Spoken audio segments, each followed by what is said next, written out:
Welcome to the Lapeef Network family. Make sure you guys get these likes up, y'all. These likes up.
Almost showtime, family.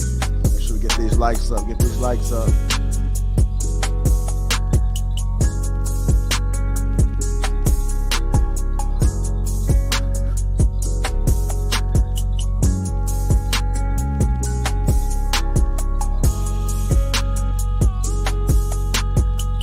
Let's get these likes up, family. Let's get these likes up.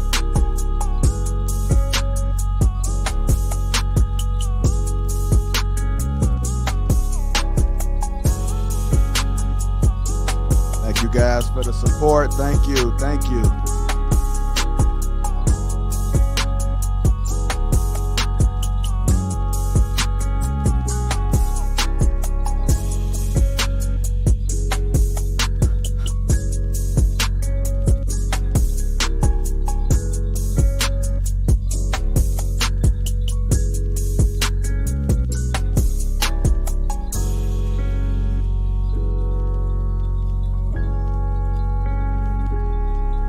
Shout out to the sponsor, Teej Hanley.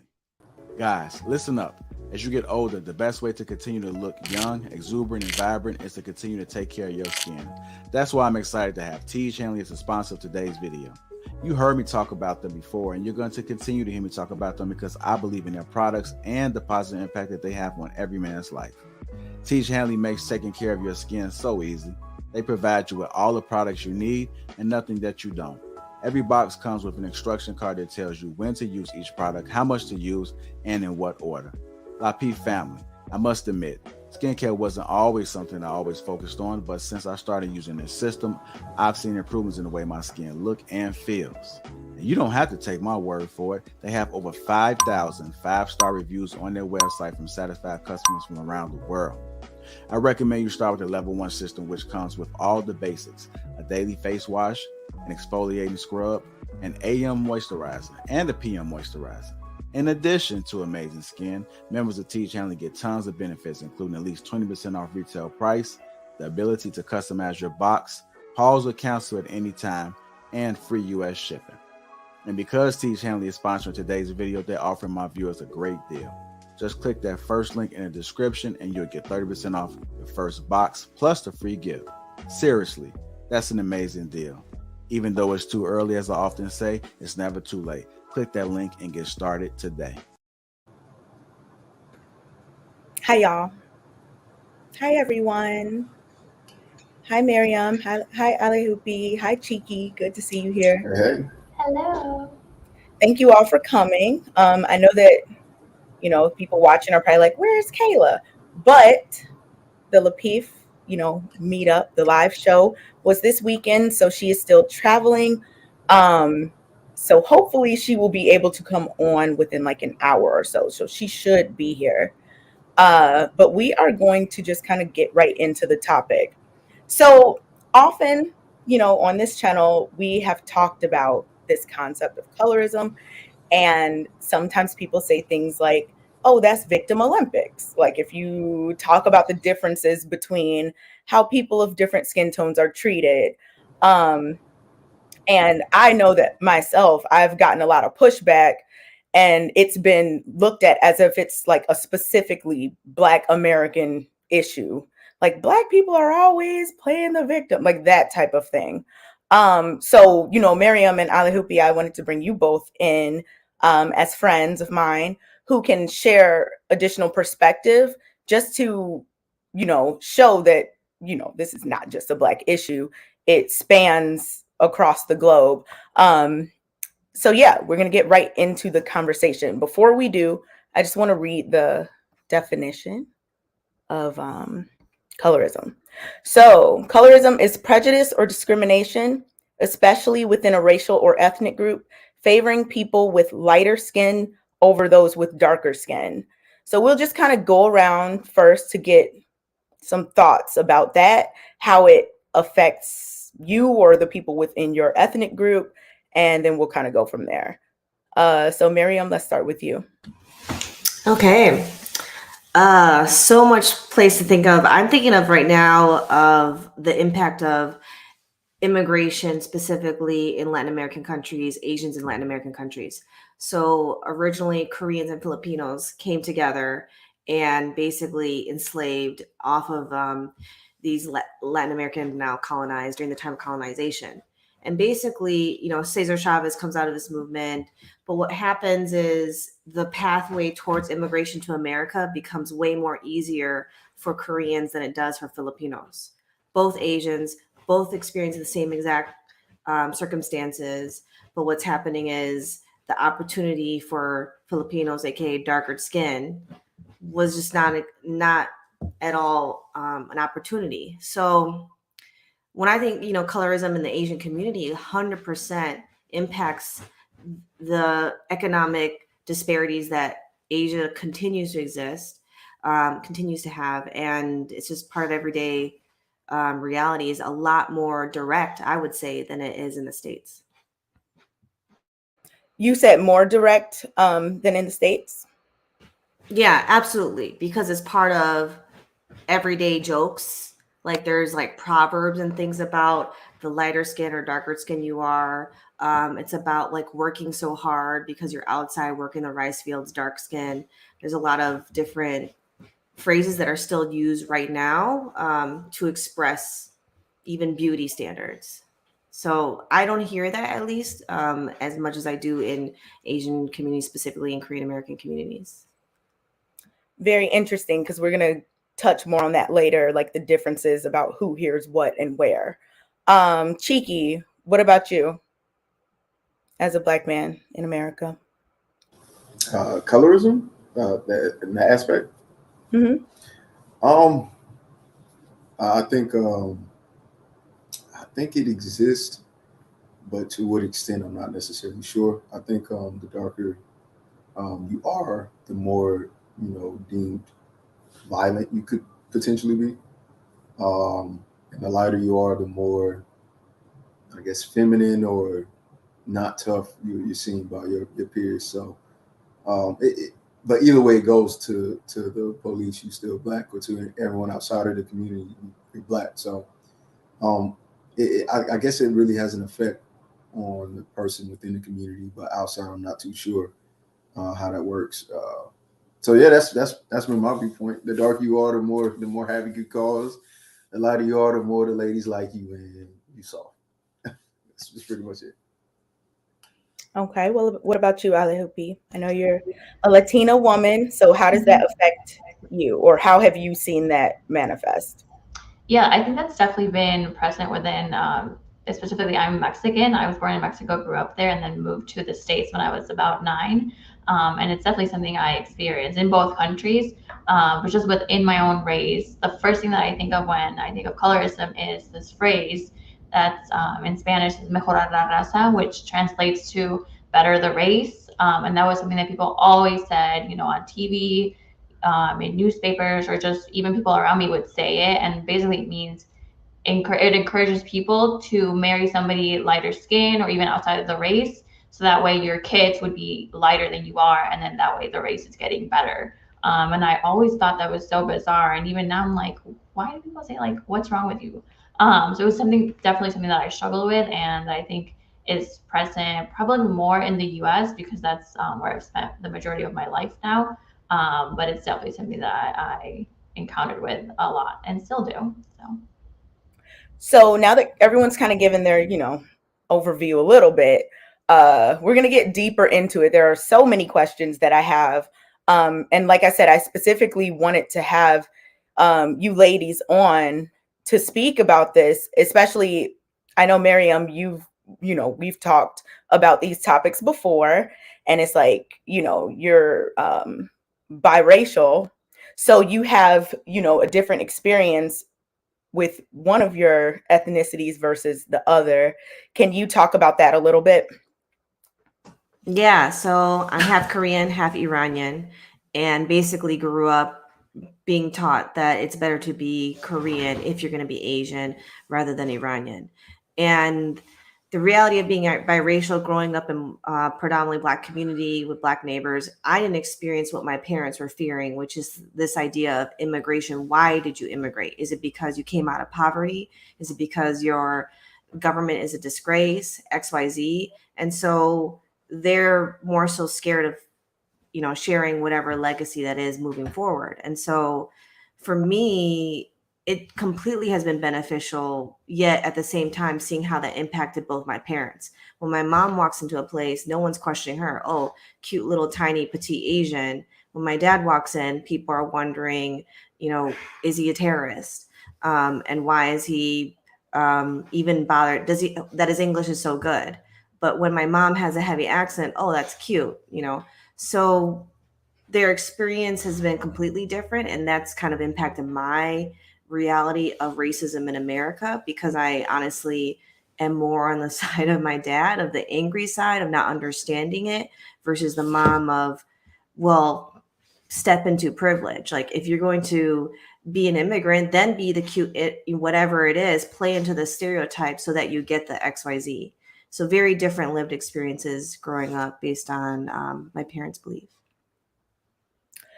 Okay, so we're going to come back to that and talk about it more, because I think that, I want to hear about how your skin tone, because people are probably looking like, okay, these are two light-skinned women that are not Black. Like, they're not probably experiencing anything that has to do with this.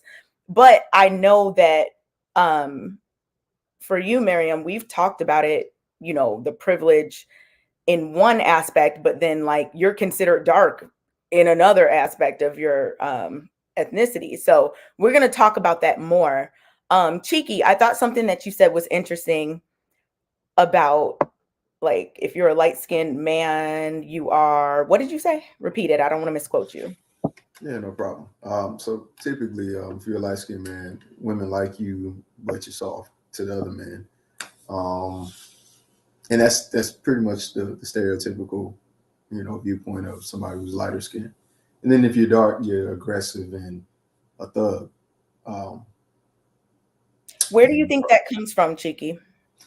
Very similarly to what Miriam said. I do realize that, in slavery days, you had field niggas and then you had house niggas, right? And the darker, uh, the darker ones are the ones who weren't mixed or of lighter skin tone due to, the mixing of race. You was outside, and then those who were inside were there because they were either half mixed with some of the owner's DNA, and that kind of played a role into it. So I think there's always just been a level of superiority amongst people within their own group. I don't think that it doesn't necessarily make sense to me, but it's been there. It's almost like someone's trying to be better within their own race instead of realizing that we're the same. And that's where I think it comes from. So, colonization, European, like global, all of these things that have happened in terms of beauty standards and colonizing and all of these things. Do you all think that that is the root for why colorism exists the way that it does today across the globe, from continent to continent, because it's like everywhere? So Alihupi, do you think that that's why? Do you think it has to do with like European colonization? Oh, yeah, definitely. I mean, I think it's just the proximity to whiteness is, what a lot of minority or people of color, are what are aspiring to in a sense. So I think that's definitely why, the people who are lighter skin are moved to the front or idolized and, put in the spotlight, whereas the darker skinned people are, viewed more negatively and are kind of, in the back or in the shadows. So I think it's definitely a big reason why. Miriam or Tiki, were you about to say something? I saw you come up. Yeah, I don't know, because even in some certain cultures, like in Japanese culture, I know that they would paint themselves pale because that was part of the beauty standard. But I'm not necessarily as sure as to how much colonialism played into that determining factor. I thought, and I could be wrong, right? So correct me if I am, but their viewpoint is white is pure, right? And I'm not even necessarily sure that stems from a racial thing, because that's been around for a long time. Because geishas have been around for a long time, and samurais and all those things. So that idea of white is better, I'm not sure is completely the reason, but it could be a main. I don't know. Like I'm just putting in a different thought. Let's think about that, or maybe someone got an answer to it. I don't know. So that's something to think about. What about the Japanese culture? I don't think they were colonized. The word. Say it for me, Kayla. What, colonized? There we go. The C word. Colonized. Anyway, you guys know what I'm saying. I don't know if I can attribute that to every culture.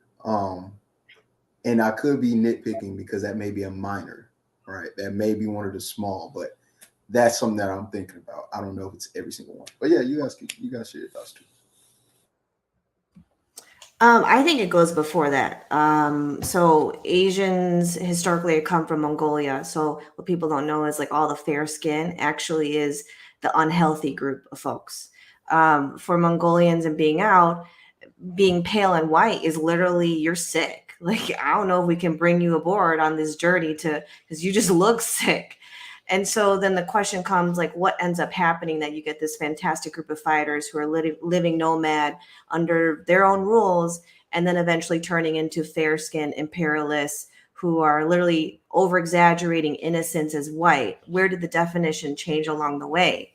And that right there is, I think, kind of where the impact of, sad to say, in the good name of God and glory, we're here to save you in the name of God. And who are these people that are against the natural things happening in your group? It's people who claim something with fancy objects, and then you associate that as godliness. So basically they were on their own marketing agenda. I'm God because my skin is this. And yet, historically speaking, pale skin is sick. Like, you need to go to the doctor because you're going to probably die in 2 days. So that's where it becomes like, because that was their doctors. It was like, just looking, you're not going to cut someone open, or you have no x-rays. The point being is the definition changed along the way.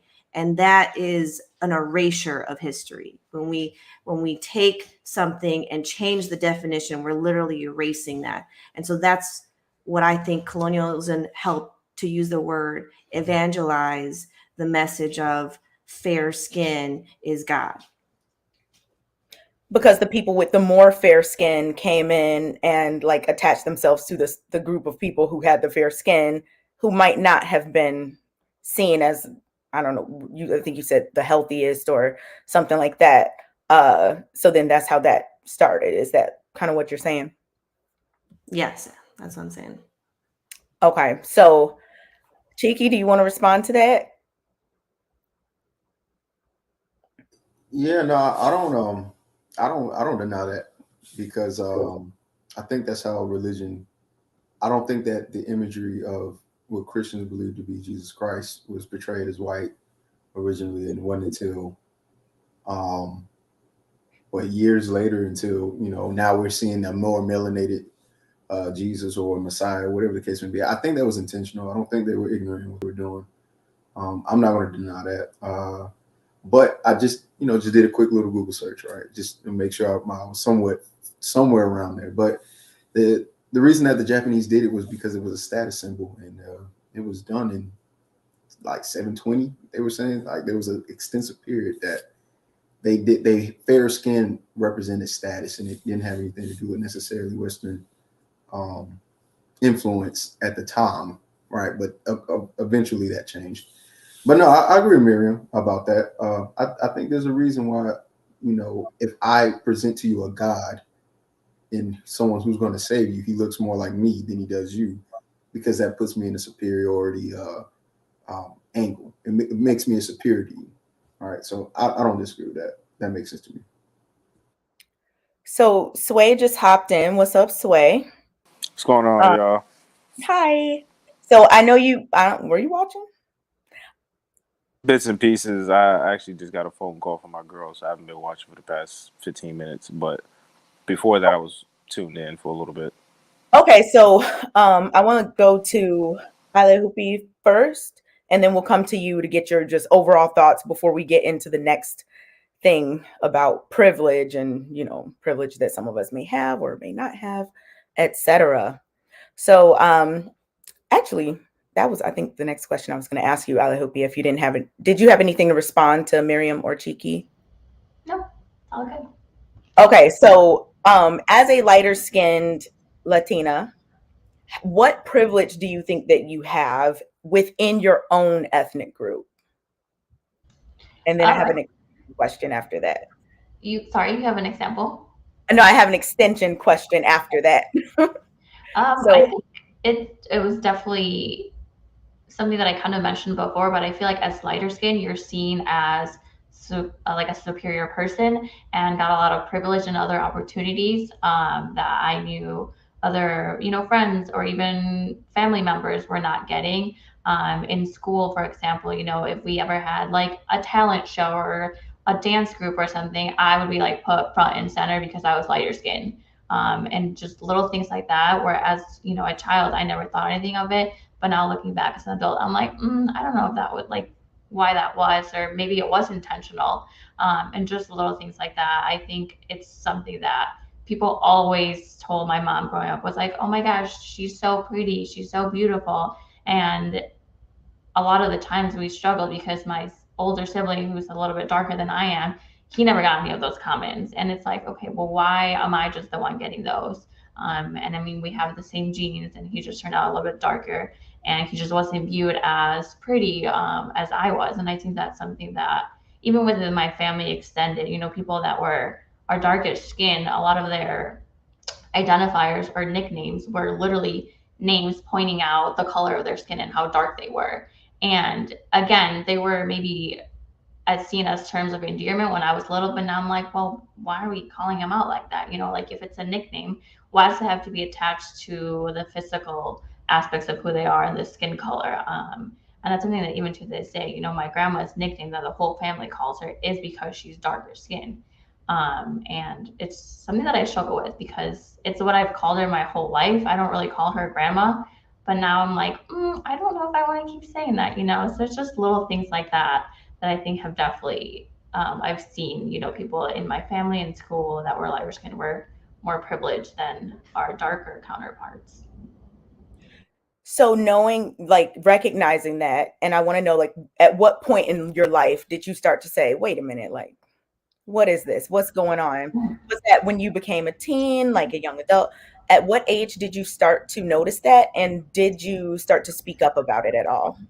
It was definitely when I was older. I felt a lot of shame, especially, moving from Mexico to the US. I tried my hardest to fit in, and be seen as somebody who wasn't an outsider. Since I am Mexican, I can tan pretty easily. And I remember I would never want to be in the sun because I was like, I cannot let my skin get darker. I want to be like as pale as I can be. Or in the summertime, I would be wearing jeans and things, if people were wearing shorts or, little tops, I was like, no, I don't want to be like showing my skin because I'm nervous I'll get too dark. And just things like that. And even all throughout, I was always associating myself with, white girls and white friends and always distance myself from, other Mexican or Latino kids, even though I was living in a very Latino neighborhood. And it's just things that now I'm like, what was I thinking, And I know that it wasn't all my fault, just what I grew up with. But I think it definitely didn't hit me until I was probably in college that I started questioning things. And I was like, wait a minute, like this isn't right. And kind of stepping up and, saying things, especially to my own family, which is, as I'm sure many of you have experienced, is the hardest thing. Sometimes it's to stand up to your own family. So I think it happened a little bit later than I would have liked, but I mean, I'm still trying to this day to kind of fight those standards and the colorism we see. Okay, let's get to Sway. Man, I have so many questions, and so we're gonna talk about so much stuff. Sway, get in here real quick. Let us know what you're thinking. I think you shared with us before that you're biracial, right? Hmm. Yeah, my dad's white. Half. Well, I mean, the majority is probably going to be Italian and African American, wherever directly that roots from.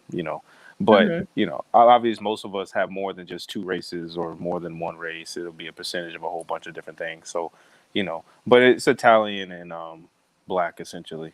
But what did you have I guess, did you want to touch on colorism as a whole, or was there a specific question There are. pertaining towards colorism you wanted to stick on topic So about? we just started, so we were just kind of generally talking about it.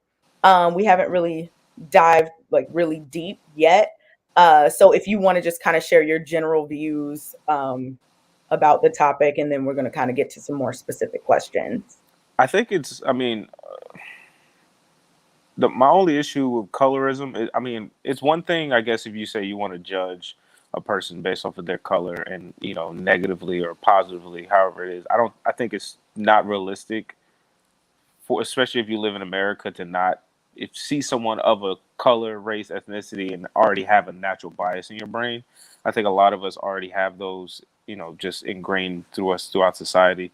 Um, my only issue with colorism has never been, I guess, the fact that people have their preferences. Is, like you said, as a light skinned, I'll be called black, I'll be called white, I'll be called Hispanic. I'm called everything but then what I truly identify as for the majority. And so it's kind of just, that's my only negative issue with colorism as a light skin, is that, you everyone and their mama has a say in your identity except yourself, it seems like. You know what I mean? Everyone can say if you're white, black, not his, even I'm sure Ali Hoopa, Hoopy, Ali Hoopy. I'm sure some people say she wasn't Hispanic. I'm sure people call her a white girl, depending on who, so it all varies when it comes to this colorism thing. That's my only issue, is when people try to call you out of your actual, what you identify as. I've never once identified as white or Hispanic, but I've been called white and Hispanic a lot my entire life. Typically, it's by black people or Hispanic people. Black people will call me white. Hispanic people might think I'm Hispanic. Um, Everyone else typically sees me as a black man. So I guess, like I said, that's my only issue on colorism, is when people have a say. So when people feel like their opinion or their say is valid when they don't actually live, your reality. Like that channels ago or panels ago where they were talking about light skins not being black if they had a certain white parent, or what actually identifies as pro-black or this and that. I'm like, bro, if you're not light skinned, stop talking about us. You don't know the experience of us. You don't know how we identify. You don't know nothing of this, the real live reality that we go through. And that's my, like I said, that's my only issue on colorism. So if someone, identifies you the wrong way, or, not in a way that you prefer, what would you usually do in that situation? And does it matter their intention? You know what I'm saying? Like, is it if they're trying to be disrespectful, versus if they just make a mistake? What do you do in that situation? Well, of course, I'm always about the intention. I'm not gonna make it a big deal if it's not one. I can understand when someone thinks like, "Oh, bro, I thought you were Hispanic." I was like, "Nah, I'm not." I've been called Hispanic. People think I speak Spanish all the time. I mean, having a Hispanic girlfriend, I'm going to a bunch of Hispanic, restaurants and gatherings. They automatically think that I'm Dominican at times. So it is what it is. But when you're intentionally, like, say I'm hanging around black people and they're deliberately trying to like call me white or a white boy or make fun of me or try to strip my black card away from me or whatever the case may be, then it could be offensive. I'm not going to allow that type of energy to be around me. I'm either going to remove myself, address them, whatever the case may be. I've never had that problem with my friends, but like I said, if you want to be my friend, then you can't come with the disrespectful energy, calling me white boy or trying to, deliberately calling me outside of my race or what I identify as. That's different. So intentions do matter. I don't really have a problem with people who make it by mistake. But if you're intentionally trying to come at me, for whatever reason, then we got a problem. Sorry about my phone. I don't have a desk, so if it's a little iffy. Get a mason jar and just lean it against it, be creative. So Sway, you said something that was interesting while you were talking. You said we all have a natural tendency to view people differently. I don't want to misquote you. Sway, are you here? Did anybody else hear? He's on the move. Yeah, he's on the move. Yeah, I heard you. Can you clarify exactly what you said? Because I wanted to speak on that specifically. You said have a natural tendency to do something. Well, I think in America, since we're such a melting pot, it's not like we have a majority of one race. Like, you go to Japan, you'll probably find 98% of the people that live there are Japanese descent or, whatever. Here, you're not going to find that. So I think you living in America where it's such a mixed melting pot of people, you're going to have your natural biases about other races and other colors. What do you think those have? Can you be more specific about that? Because I want to get into that now. Stereotypes, what you see on television, what you hear, from your social surroundings, or how people be perceived, how you might perceive people. I just think that we're so individuals in America. It's not a lot of, so many different communities, you know what I mean? It's like, if I'm on the outside looking in, I'm going to have my perception of you that could be true, could not be true, could be a stereotype, you could fit into that stereotype. But I'm just saying, living in America, it's kind of hard to not have, natural biases that you just grew up with. Like if I grew up in New York and I grew up around the Jewish community, I might have natural biases against Jewish people. I don't, if I don't know any Jewish people, then I probably won't have any natural biases against Jewish people. But it all varies in America. That's what I'm saying. It's super weird here where, you can't have a distinct culture and that be the whole culture of the United States. Like it's not, maybe a religion, but culturally we have too many different cultures to have, non-biased opinions against them. Because I don't subscribe to every culture. I don't subscribe to every religion or race, or so I'm going to have biases or natural stereotypes or whatever inclinations about said people if I don't go up to them and talk to them. You know what I mean? In terms of colorism, just skin tone, what are some of those things that you think, the ones that you maybe have been programmed by society or whatever. Like, and I'm going to ask everyone that, what are some of those things that you're talking about that you might think, even though like now you might have to catch yourself, or you might have to say, you know what, that, might not necessarily be true or whatever. What are some of the ones that you have experienced when you look at people of different skin tones, and what were the skin tones of those people? Well, if it's going to be, so for white people, it's going to be, the typical, does he look like a school shooter, or, you know, So remember, we're the talking about country. so let's keep it about skin tone. Like, we don't even have to talk about Are you race. talking about like, sorry, I'm Skin tone. So whether it be a person from Mexico, whether it's a person from Nigeria, whether it's a person from America that's white, a person that's African American in America that's black, like any person, but think about just skin tone. Like, as people get darker, what do you think? As people get lighter, what do you think? I think as people get darker in America, you'll have a harder time. You'll definitely have a more negative connotation towards you. If you're a black man in a hoodie, or if you're a light skin to a white man in a hoodie, you're going to get three different perceptions on you. So I'm asking even about you me, specifically. I mean, even me specifically, like when I think about it, I'm not that far removed from the hood, and I'm not that far, So even me, when I go around, if I'm just walking, especially when I work at 2 a.m., I got off of work at 2 a.m. and I'm just walking by myself, just knowing, and I see somebody, they in a hoodie, or they walking all weird or whatever, I might perceive them a Skin certain way. tone. Skin Yeah, tone. We're not it talking is about the how they skin walk. tone. Yeah, it's a What's the skin skin tone. tone that which They skin say tone? their skin tone can be black, and I might perceive them like, do I know him? Is he about to pull up on me? What the case may be? I mean, the problem with this one is that I'm mixed race, and I grew up everywhere, so it's hard for me to, I guess, judge someone. So just I don't have many biases when it comes to skin color. I think a lot of people do. So when you're asking me specifically, it's hard for me to think about my own lived reality and me judging people based off of their skin color. Now, I can give you multiple examples when other people do it or how they do it. But I personally, it's kind of hard for me. I don't know. I can't think of anything directly off of skin color. I can think off of where their demographic or how they talk or how they dress, but not their skin color. I don't know. It's hard for Okay, me. so you don't really I look at personally don't really look at skin color. As much as people are like, oh, that's not a thing, or oh, you just said one thing. I'm like, I get it, but me personally, it's hard for me to jump to skin color right away. If I'm jumping to skin color, if I see you as a brother or black man, I might be more cordial with you. If anything, I might try to say what I might dap you up a certain way or whatever, but it's nothing deep for me. You know what I mean? okay. It's not any deep level of hatred or I might perceive, it's none of that. I got some.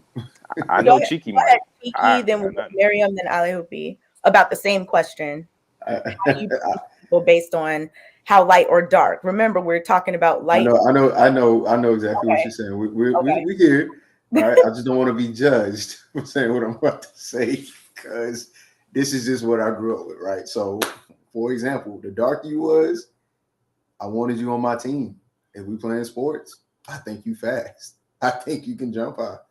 I think you strong. Even if you skinny, I think you strong. I think you can fight. Uh, like I done seen again, darker skin, like my shade of darker, and this lighting is very deceptive. I'm not as light as this is showing me to be. I'm not dark either though, but my tone and up, like as far as like darker, I think you can fight. I think you're anatomically superior. That's just my thoughts. When it Where comes do to you think me, that comes from, Cheeky? me watching people play football, me playing football. Sports. I was I going to do. ask that if you think When it's I play football, I'm not gonna cap. Like every time I see the Alabama football team, of course, man, they're all black. The light skinned people, typically the receivers, the ones that are that require finesse and suave and don't like to get hit. But the ones that's gritty, grimy, and like in there for real, they dark and they strong. and they can fight. And that's just, it could be confirmation bias. It could be anecdotal, like, oh, that just matches, right? And I'm only dealing with men. I haven't gotten to women, all right? So if I deal with men, I think the darker you are, the more superior. That was my bias, or has been my bias before, and I can admit that and willingly, right? And I'm not ashamed of it. It is what it is. I'm just gonna be honest about what I thought / think, because certain things I'm still trying to work on. I'm not a perfect man. So that was one of those things. But also the darker I thought, the dumber sometimes. And also the less able to articulate and quick tempered, quick to violence, not good at listening, terrible communication. Where do you think that came from? My experiences. Okay, that, so that just came share from, a little bit about your experience, just because yeah. I want to, give us a reference point for why no problem. All right, so and then we're going to you next, Miriam. Yeah, so for me, my experiences were just being in the hood. I mean, there was light-skinned people that fit the same attributes as far as like they just couldn't communicate. They couldn't do these things simply because it just that was part of it. But the people I've been in fights with, they haven't been light. Most of the people I've been in fights with have been darker, or at least my skin complexion. Most of the people that I've had arguments with, and just they couldn't seem to understand or be willing to understand, have been darker than me, right? And those experiences and those, like I was saying, those experiences shaped my perception of what I thought dark people did or couldn't do. And that was the case, when I was in high school, and by the time you get to college, you don't experience too much to kind of stay in that ignorance. But for sure, high school, I would say middle school up to high school, parts of elementary school too. And again, that's only dealing with the males. And if I'm gonna let the other people go, and if you want to come back around for the females, I'll tell you. But that's my thoughts on it. That's the biases that I had with darker only. So one more question real quick before I get to Miriam, because I want to ask specifically, Miriam, how do you view darker skinned non-Black people of color versus darker skinned Black people in America? That's going to be the question I'm going to ask you next, once I get some clarity about what you said. So Cheeky, do you think that there is, do you think that, historically, darker skinned people have been treated worse? Yeah, I think that's safe to say. I think it's a factual thing. I don't even think it's an opinion. Right. And with that being the case, there are opinions that are based in fact and causes people, like Sway was saying, to have this perception or stereotype or whatever. So it starts becoming, what's so funny is it's based, the opinions or thoughts are based in a fact or historical, reoccurrence. And their opinions start becoming a stereotype, which starts becoming a fact all of a sudden. So you're looking at the cycle, right? Yeah. So the point I was kind of trying to get to through questioning. Yeah. If darker skinned people were treated worse, wouldn't they have a certain response? For sure, they would have a defense mechanism. So then, would it be? I was like, what happened? Okay, Sway. He just dropped. Maybe he'll be back. So do you think that it's inherent, or do you think that this is socialized behavior for different shades of people to act differently in your experience? Do you think you already said you think dark-skinned people are physically superior? I did think that. And then right. And I realized light-skinned people could beat your ass too. But yeah, I thought that in the past, but yeah. So you think the physical part is inherent, but then you also shared some things about levels of intellect, communication abilities, and all of this. Mhm. That part I thought was interesting because, but then you shared that that was your experience. And when you said it was your experience, I'm like, okay, so what would make the people around him, be in that situation? And that's why I asked you the question about, do you think it's inherent, or do you think that it's socialized based on darker skinned people being treated worse, maybe not having the same opportunities, maybe being kind of, pushed to the side or whatever, in different situations? I think that it would be socialized because you have to think about the age range that most dark skinned people, because even I got called African booty scratching, and again, I'm not the darkest. So imagine if you were darker, what that would do to you, especially if you hear it on a more if you hear it in more occurrences. I just wish people knew that Africans come in like many, Colors and yeah, mhm. But again, when you're young, right, and this is where I think there was just a level of ignorance um, that as kids you don't think about, but still has an effect on people, right? Even as a child, I'm not child psychology and all of that. If you want to go deep dive into that, do that. But I do think that words have always affected children, especially darker kids, because when you're hearing it from your peers, or maybe you hear it from an older person or whatever, it does play on your psyche. Although you may not be able to articulate that at a young age because you're still figuring out life, doesn't change the fact that you feel, right? So that feeling could cause resentment, which could cause you to fall into the stereotype or perpetuate the stereotype. Because if I'm dark and you say, "Hey, Blackie," and I go off on you, I just fell into the stereotype of black. Black dark people are just aggressive, but it's a cyclical thing, so it's a vicious cycle. Miriam, I know I said I was going to ask you something else, but just coming off of what he said, do you think that it's darker skinned people's responsibility to not prove the stereotype right?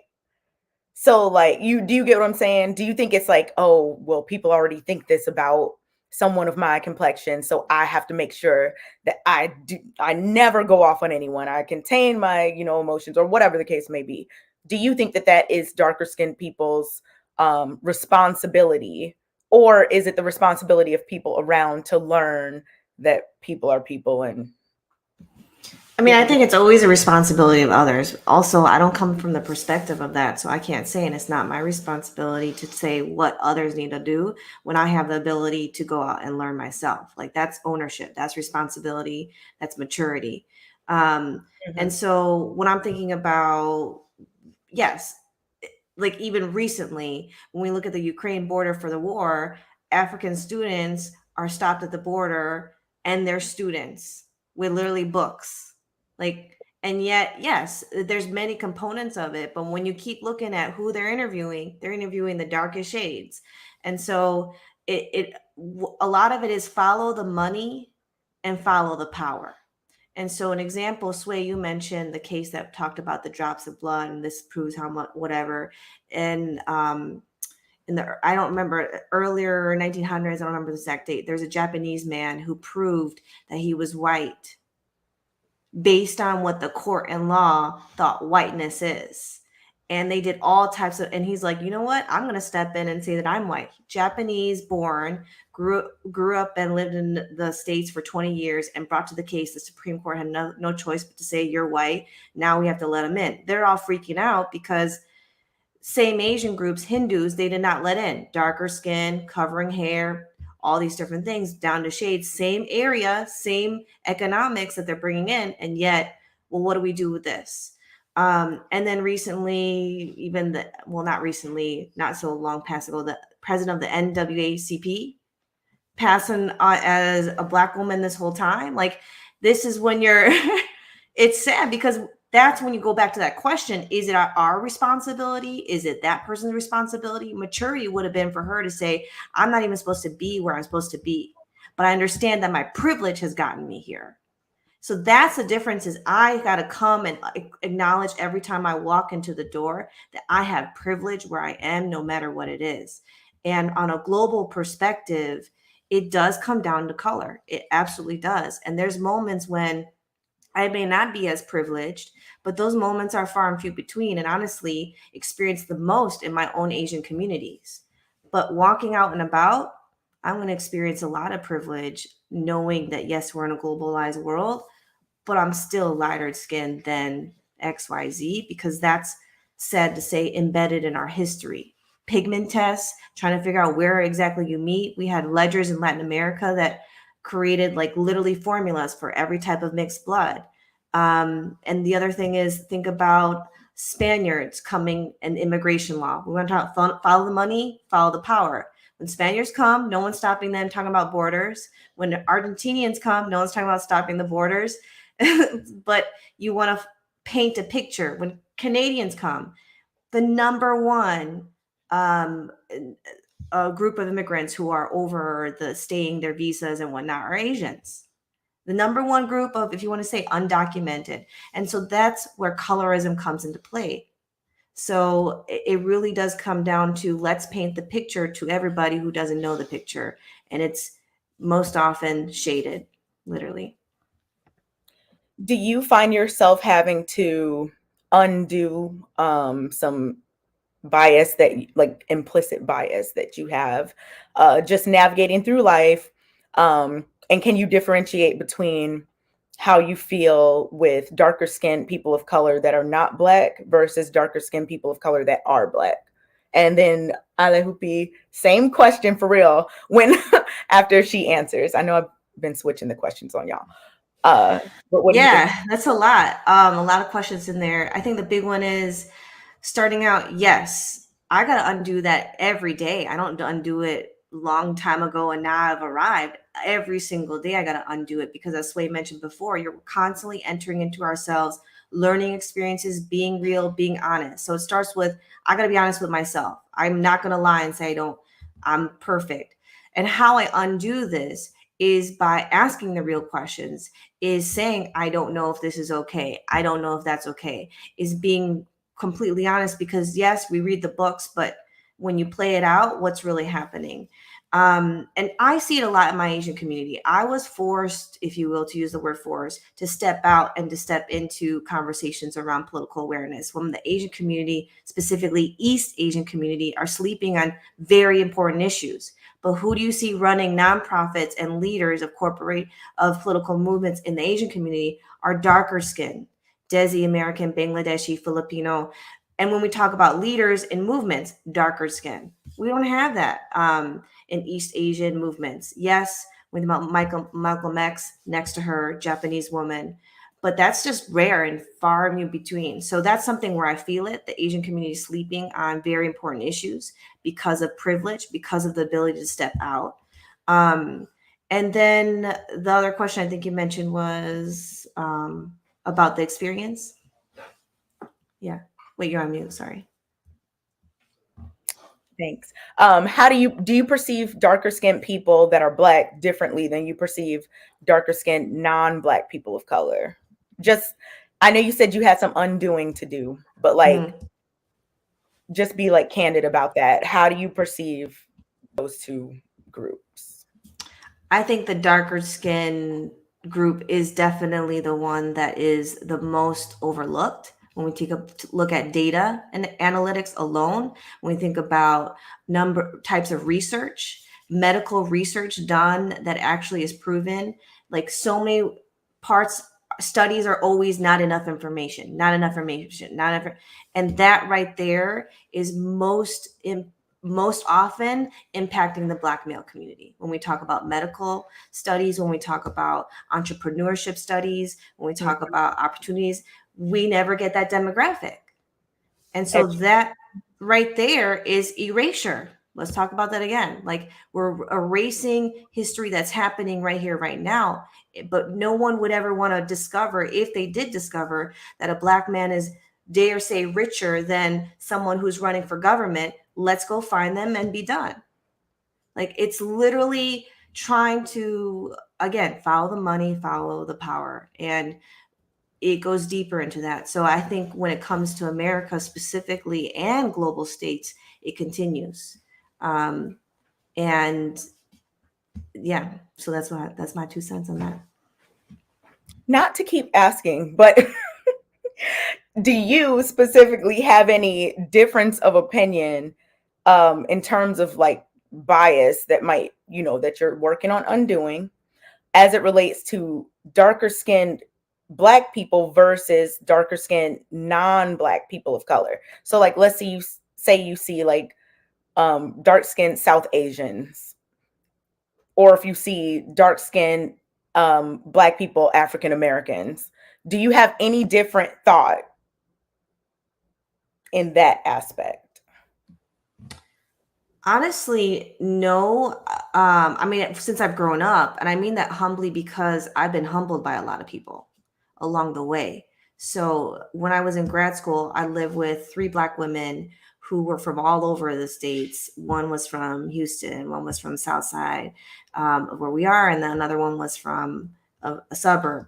And they would have ebony on the table, and they would talk. The point being is they would talk to me about dating and how, because they were all different shades, they would talk about how you're going to be picked up first because you're that safe brown. I don't know about you because you're a little bit dangerous. You're right here, you're light skinned, you're going to be, they would have conversations like this. And I would just, no joke, shut up and listen. I wouldn't insert myself. I wouldn't say, how about, I wouldn't say, tell me more. I would just literally sit there and listen.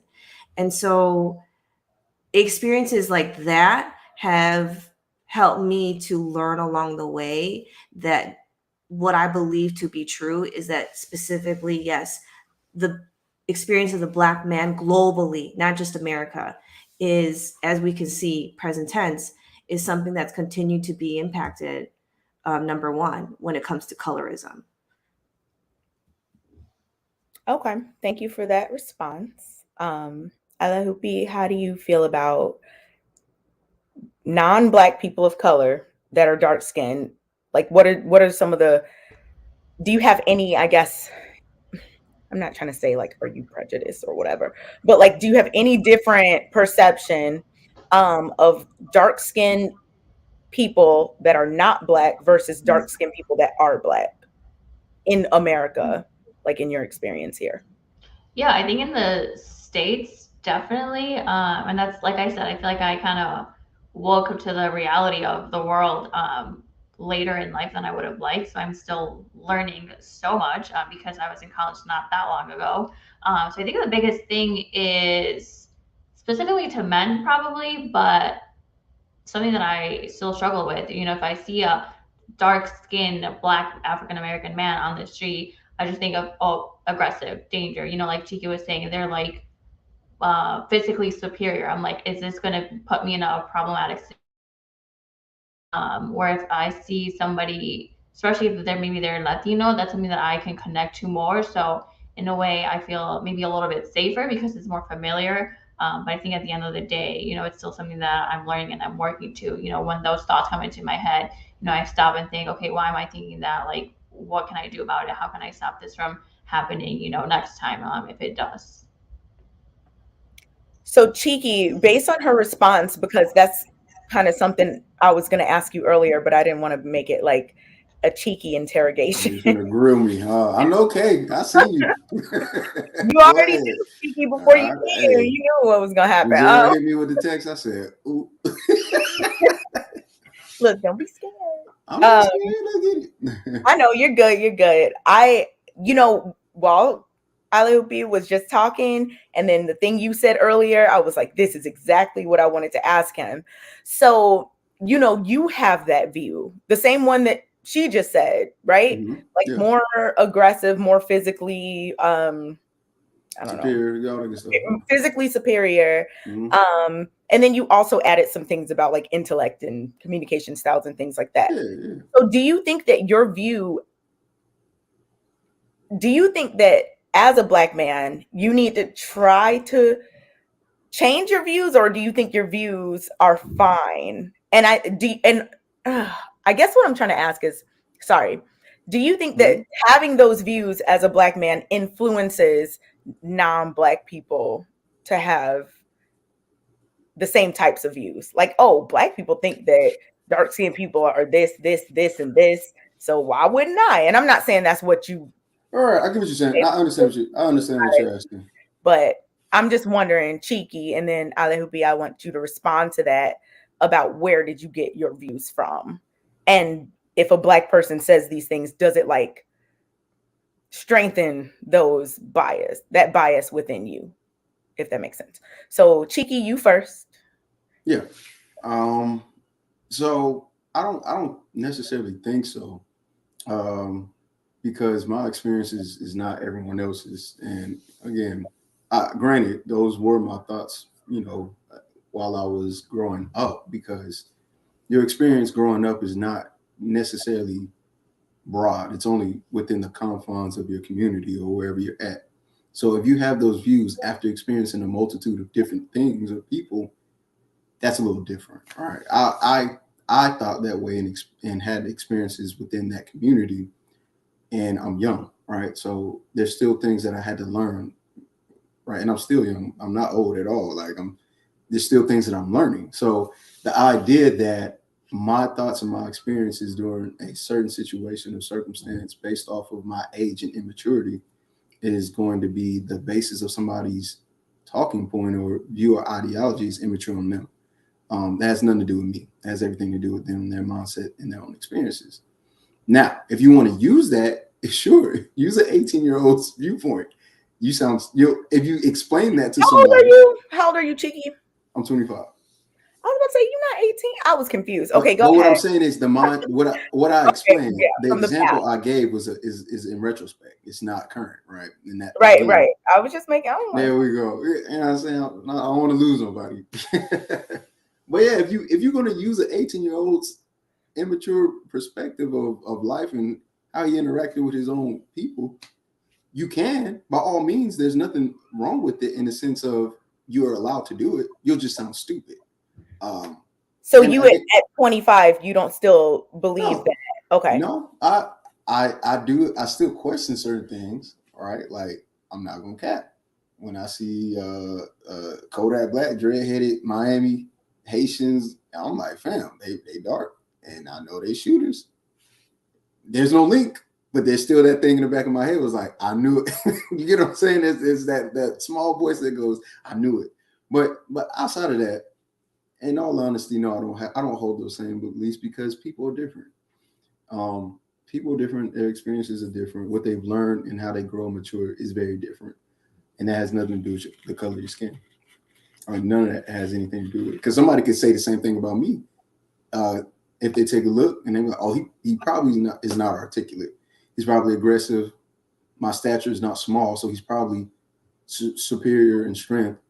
Right. And those things could not necessarily be true, but that would be up to you as an individual to figure that on your own if you want to. And now, if you don't, then that doesn't bother me none. I don't really care. I still got to live my life.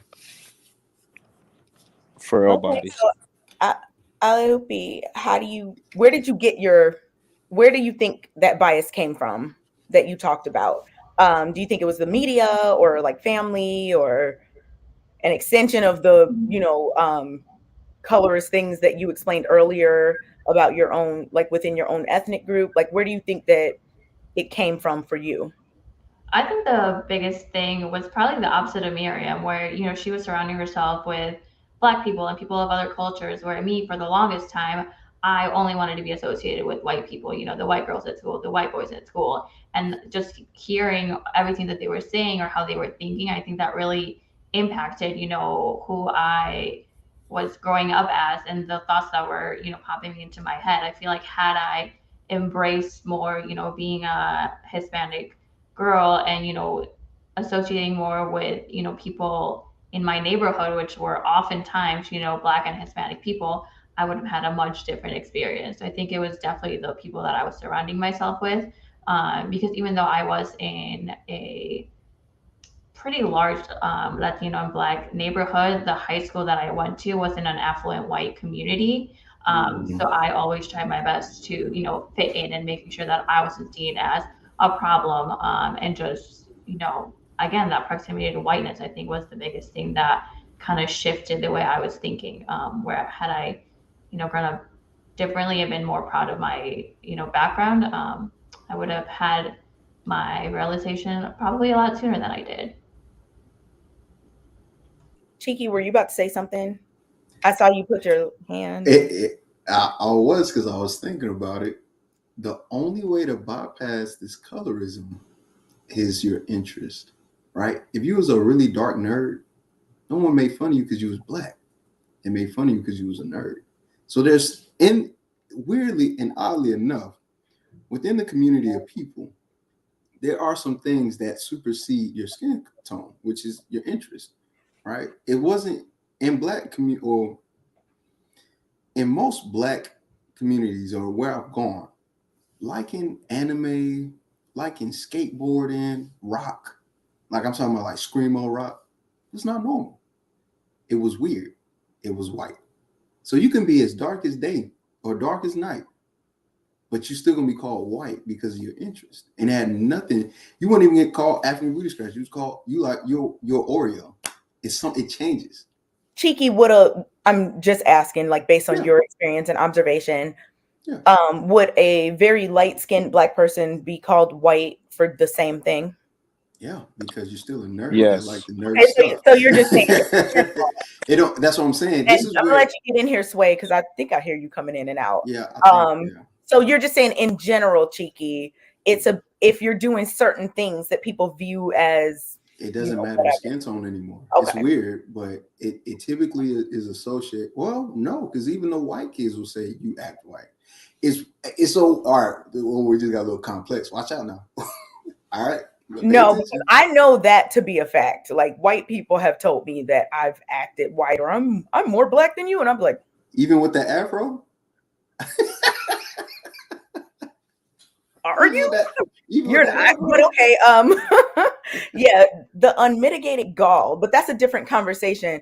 Go ahead, Cheeky, and finish what you were saying, and we'll get to Sway.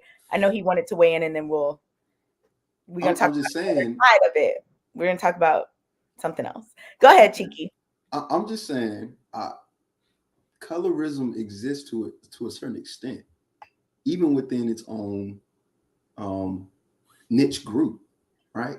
Because, like I said, I knew an African girl, and she liked John Mayer. Mind you, most black people in the hood don't know who John Mayer is, and if you know who he is, then you know who I'm talking about. So she would listen to John Mayer. Me and her actually like John Mayer and Bjork. All right, I don't know if you know who that is, but that's a eclectic. That I don't know. That's a Scandinavian. That is something different. And people heard our music through our headphones, and we got called white. She's dark, I'm brown, and we had a light skinned friend named, I'm not gonna say his name. Well, I can say it. Nobody knows him.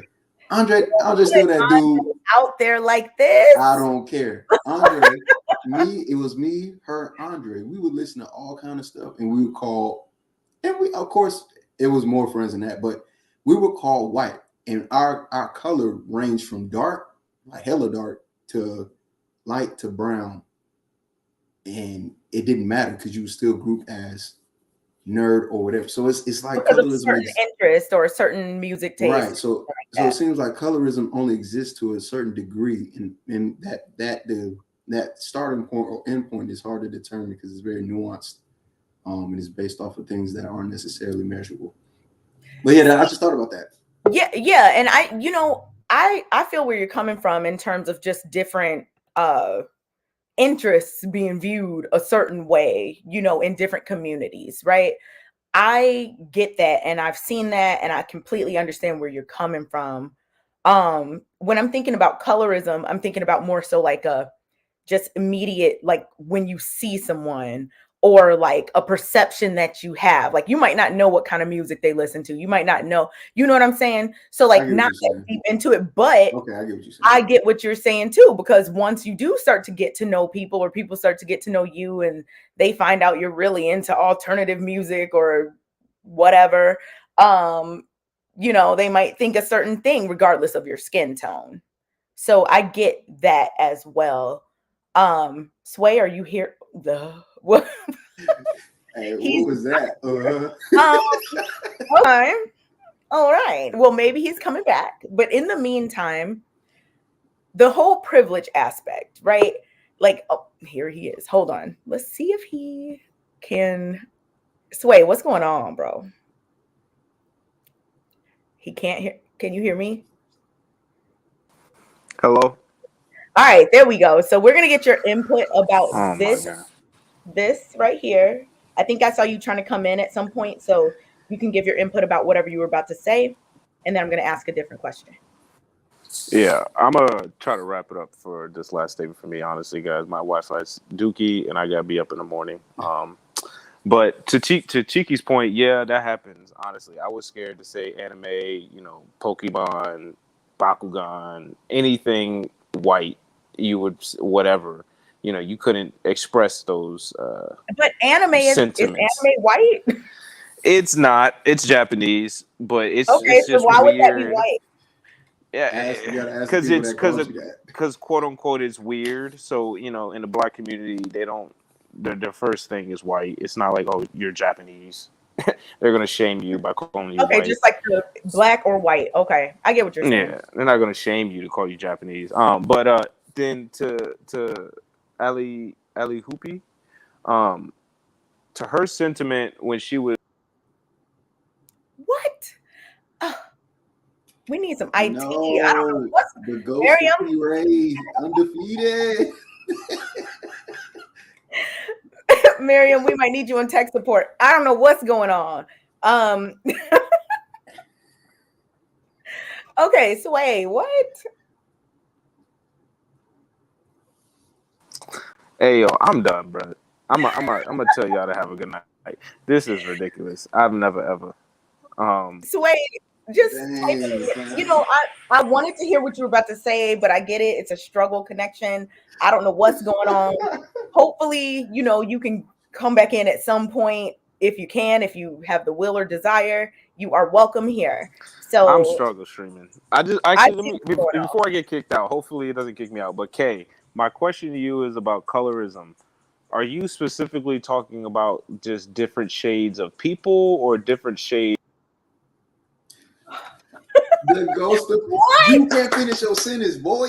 What do you think this is? You're haunted. It's over. No more. Swear you're done. Maybe he'll put it in the back chat. What happened to that light skin privilege, buddy? Sway, if you're listening, put it in the back chat. If you can do that, put it in the back chat and I'll answer whatever you're about to say. The dark skin win again. Man, like what in the world? I'm confused, but okay. So I got a new one, Kate. Now light skinned people got bad internet. look, I'm not buying into any colorist jokes. I got you. You know See me. his face. I'm sorry. So the next question I was gonna ask is because the definition of colorism is about favoring like lighter people over darker ones, right? Like we know this. We read the definition at the beginning. We know what's going on with that meaning. And a lot of times I've seen online for the past decade or more, and even in conversations I've had with people in real life, sometimes lighter skinned people feel, I don't know, I don't want to say excluded from maybe feel like their voice is not being heard. Like, what about us, right? Like, what about the light-skinned people who are viewed as this and this and this? And then I've seen these discussions as a medium tone person, I guess. I've seen these discussions like where darker skinned people are like, y'all don't understand. And then lighter skinned people are like, no, like it happens to us too, like that type of thing. So, Miriam, I want to ask you, I don't even know if this happens like outside of the Black American, like, does this happen? Have you ever had this conversation amongst people within your ethnic group, Miriam, where they were like, what about the light-skinned ones? Like the light-skinned people from our group? Honestly, no, because we don't want to bring attention to that. It's Asian communities operate in concentric circles. And so you don't ever want to be the one that's singled out, because to be singled out is to isolate you from the common good of the community. And that already shares a little bit about my opinion. If people are saying, what about us versus, yeah, this is my perspective, this is my truth. If you're going at it by saying, what about us, then you're forgetting you're part of a community.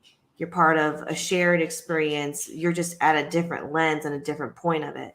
So if instead it's this is my truth and this is my experience as being part of the community, then that to me is, I think, more of a justifiable response in which the community can see, okay, yeah. And whether we respond to it or not is up to the community. What about So- you, Ayahupi? Like, Yeah, I do think you hear like the lighter skinned Mexican people, women or men or whoever of any gender, talking about like, what about us when darker skinned individuals are sharing their struggles or their stories or anything like that? Yeah, I think so. I don't think to the extent as probably it is in Black communities, but I definitely think there's a little bit of it.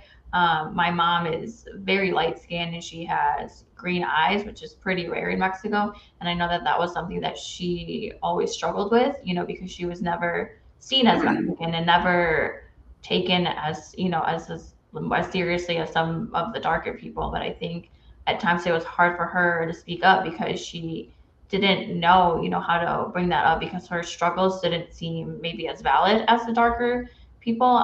Because I think most of the times it does come from a physical aspect. So I think it's just a little bit more nuanced than maybe it is for Black communities. Yeah, I think that in my observation, my experience, and I don't know because I'm not part of any other ethnic communities, so I'm not sure, but just from what I think that Black Americans have a very specific situation going on in the country, like in America specifically, as it relates to colorism. Would you agree or disagree, Miriam? Then we're going to go to Alehupi, and then Cheeky, we're going to talk about that same topic. Where did she go? Okay. What? What's going on? They snatching us up. Yes, the three of us. Okay. Alehupi, what do you think about that then? And then I'll go to Cheeky. Could you repeat the question? Sorry. Yeah. So you mentioned that. Oh, there she is. Hold on. Now look, I was like, what? Okay. I'm here. You heard what I said. Yes. Okay. Go ahead. Yes, 100% completely. The Black experience in America is completely different when it comes to colorism. And let's take Indigenous land and COVID numbers. How many of those COVID numbers were never reported, let alone also in the hospitals in Black communities? It took a while. That's when I'm talking about follow the money, follow the power. When we're talking about people were trials. literally out here thinking Black people were immune to COVID. Yeah, because zero research, right? Because nobody wants to touch it, and they're just like, well, what will that do for me? And doctors who also don't understand. So it's just it's a very passionate issue of mine when it comes to medical health, because you literally are, in my strong opinion, creating steps towards genocide in the medical field. So, and I'm just, it's being done every single day and being literally funded by big pharmaceutical companies. And we know only about the little bit. Like, we know how pharmaceutical companies tested on Puerto Rican women who now were sterile. There are still tests being done in the Black community, promising guarantees to mess, including medical phenomenon. And it's just a complete mess. So, passionate about it, using medical as an example. But yes, colorism 100% exists, and still to this day, it shouldn't take celebrity Serena Williams for people to be like, oh my gosh, doctors are not listening to Black women in the hospital. But why did it take that? And that's when you think about colorism, you think about, as Cheeky mentioned earlier, now you have an interest that people are sharing your interest in. So now we're able to kind of get past that. So, which people never really do because her own doctor didn't. So that's what I'm trying to say is, we shouldn't take that, but that's sadly where we are. Yeah, I kind of miss it.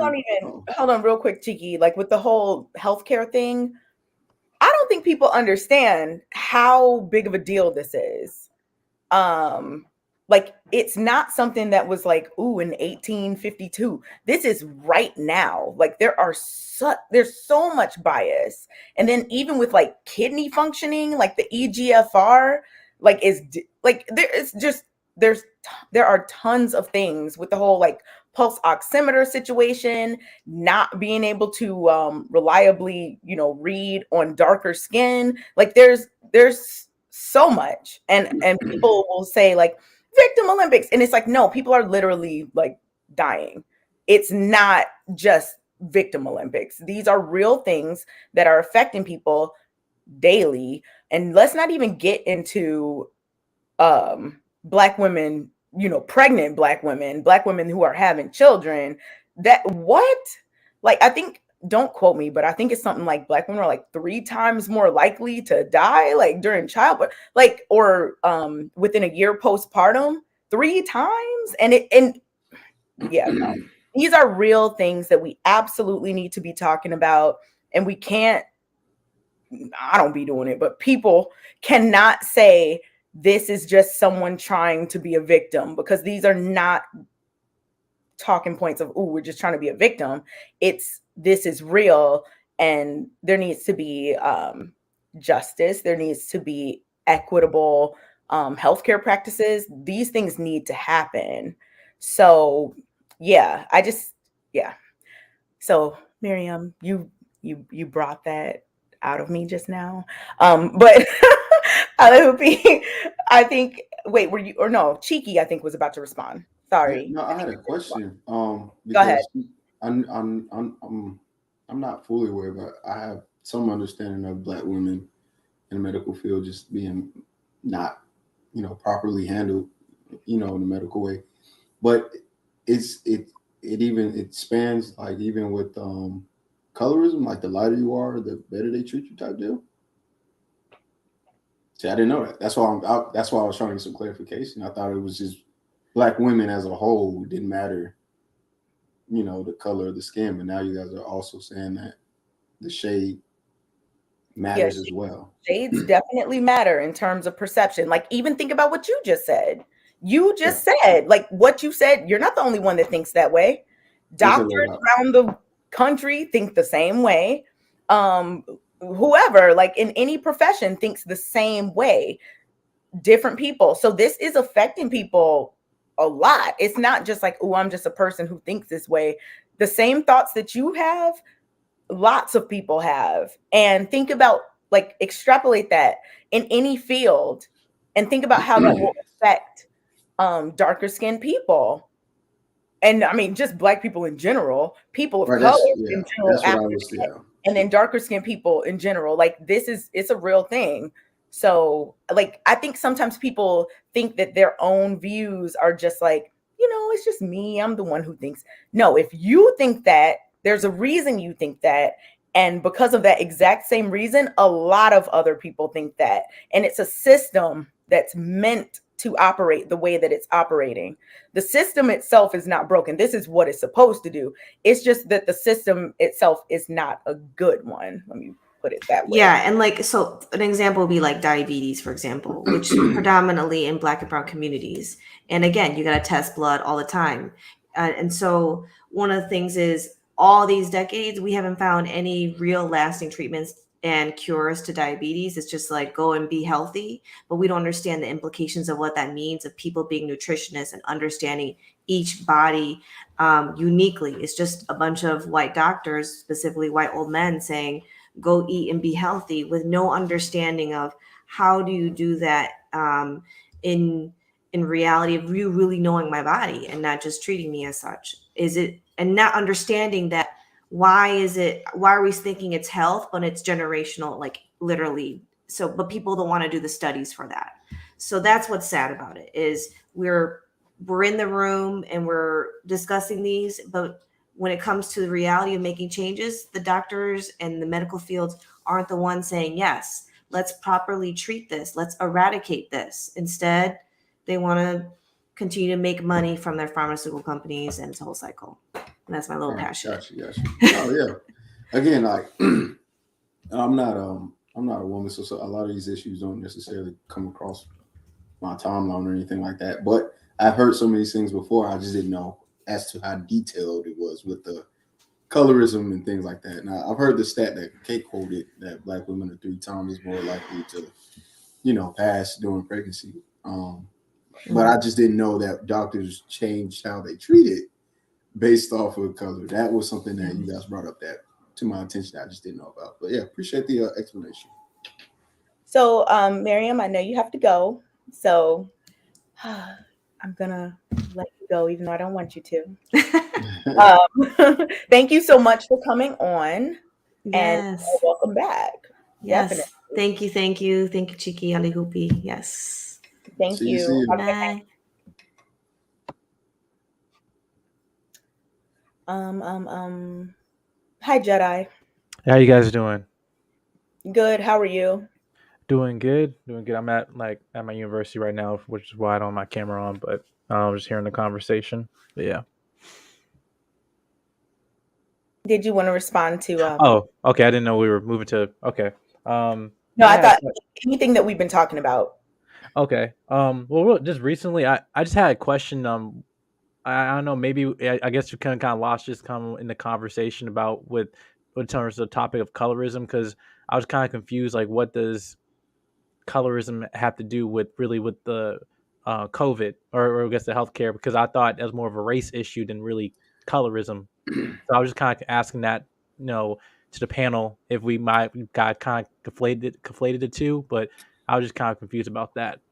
So the way that has to do with those things have to do with each other is that the same thing that Cheeky and I think Ali Hoopy also kind of touched on it. The views of certain skin tones as stronger or more physically superior in a medical situation. If you think someone is stronger and physically superior, some doctors literally think that darker skinned people have thicker skin. So these things will absolutely affect a person in a medical situation. So if somebody, and this is not my opinion, these are things we can read about.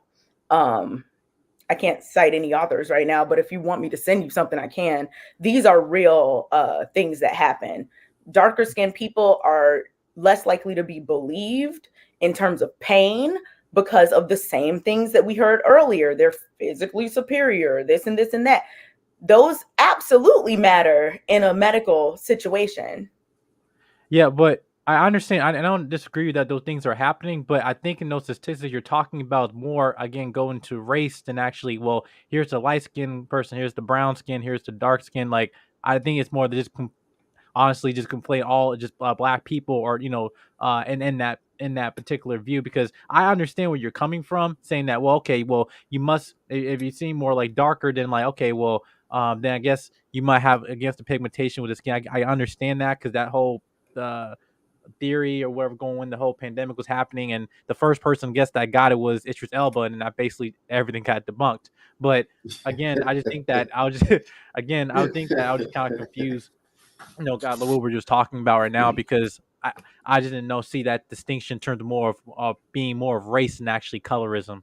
Well, color as well has to do with other things. Like I mentioned earlier, the pulse oximeters do not read as accurately on darker skin tones because they were tested on lighter skin tones.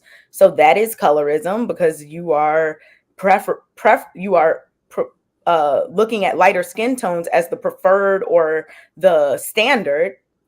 So if you are basing your methods and your testing on lighter skin tones and then it doesn't work on a darker skinned person, you absolutely can suffer because of that due to straight up colorism, because you're using light skin as the basis when there are dark skinned people. That is a thing that has actually happened or is happening. So that's how it relates to medical things. I mean, there are other, yeah. Okay, Yeah. all right. I mean, we can just move on from that, but I mean, I could have my own point about that, but okay. Did you have anything else to weigh in about anything else we talked about? Well, on the point what Cheeky was making about terms of ideals of kind of putting you in that category, I absolutely agree with them. Instead of, well, if you're into as the nerd, I was more picked out because me for my interest more than actually my skin. in that sense. Yes, I was a black kid, whatever, in a predominantly white environment, especially like when I was in my like National Honor Society. But it wasn't like, oh, that's the black kid, or that's just a nerd, right? Where it was like I was into Marvel, Star Wars, or whatever that might be. And I guess to the point of, where that the word the topic of terms of the colorism, where you're just dark skinned, is only related to when it can't use anything else against you. Other than like, well, your interest, well, I guess you like rap music, and I guess, well, all right, we gotta find something, you're just too dark or something like that. It's just like they gotta pick and choose what they can use against you, just a way, I guess, to put you in that little bit category. But I completely agree with what Chika was saying. Me and Sway, it's funny that, like I said, we all come from different walks of life, but we all have the same story on that, being that particular situation. And I think more people watching that, hopefully we bring more awareness to that issue. Okay. Well, thank you for calling in. Did anyone want to respond to anything Jedi just said? No? All right. Thanks, Jedi. Thank you for always supporting. No problem. Absolutely. Have a good night. All right. You too, guys. Peace. See you, my guy. So I put the link. Wait, can we do it this way? Yeah. I put the link. I put the link in the chat, like, so people could come up. But like, Lapeef, do you gotta go? Oh, okay. Okay, good. I was when Miriam left, I was like, oh man, one by one, about to lose the whole little panel we got going on. So even though I know callers are coming up, I see you in the back, Practical. Even though other callers are coming up, like the question that I kind of want us to focus on, because we've kind of just been talking about colorism in general. We've gone off on many tangents, and I think that's great. I think that there was a lot of information shared that was useful. I think a lot of different perspectives that was great. So I'm not saying it like we did something wrong, but the topic that I, want to get some input on is colorism and dating preferences. So like if you're a caller and you're coming in, of course you could say something about what we've been talking about this whole time, but like we want to touch on this a little bit too. Look at Practical in the back. I don't know if you're shaking your head, yes or no. All right. What's up, Practical? What's good, Lou? First and foremost, I hope everybody's doing well. Shout out Cheeky, shout out Kay. Alupi, is that pronounced right? Awesome. Said, forget it. She said, Alehopi. Alehopi. Okay, mashallah. That's awesome. You got it. Sweet. So like to answer talk on the question, right? Colorism and dating preferences. Wait, what did you mean by the topic? Was it like a question or like yes? What I'm saying? So all right. I have heard different things about different skin tones of Black people being more preferable versus less, being more preferred versus less preferred.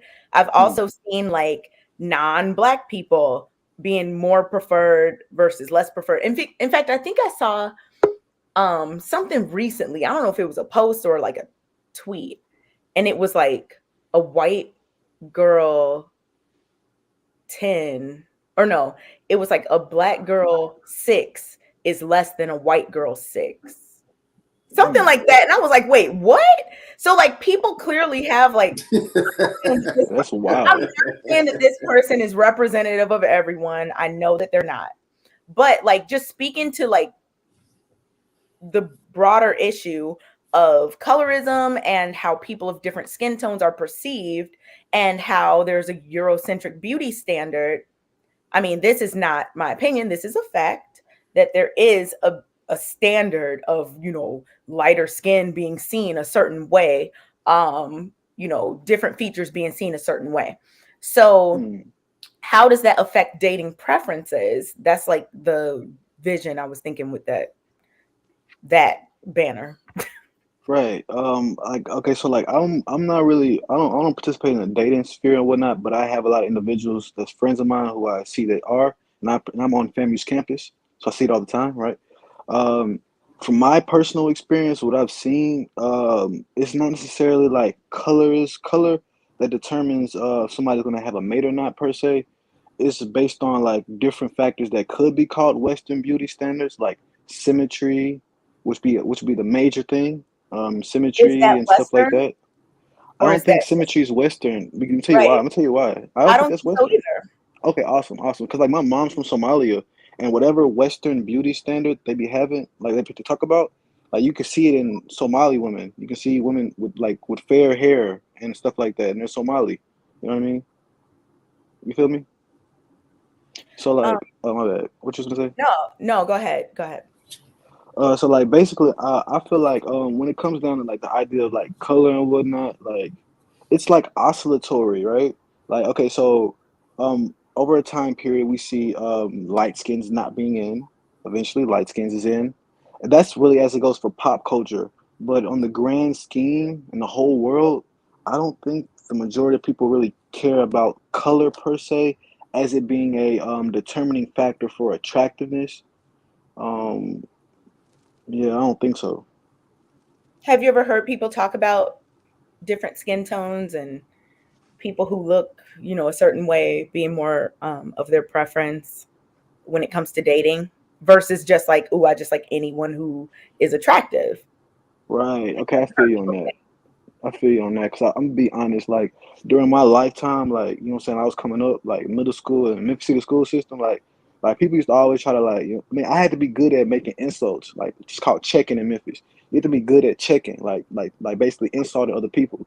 And I realized that like I thought in my brain when I was younger that people were just insulting me more than other people because I look differently, right? But then when I got like more acquiesced with everybody else, I found out that everybody was getting insulted. Everybody was getting checked. It doesn't matter what you look like. They was gonna find something to say about you. You could be the freshest dude on campus, and if you walk funny, they're gonna say that all the time. It's gonna be so funny. You know what I'm saying? Especially if you react in a certain way, it's gonna be super funny. So Like yeah, you like low, it's perspective. but It's you fresh. perspective. that's kind of Right. like what Cheeky was saying earlier with like the different interests and things Hmm. like that. So I see the Definitely. connection between what you were saying and what he was saying.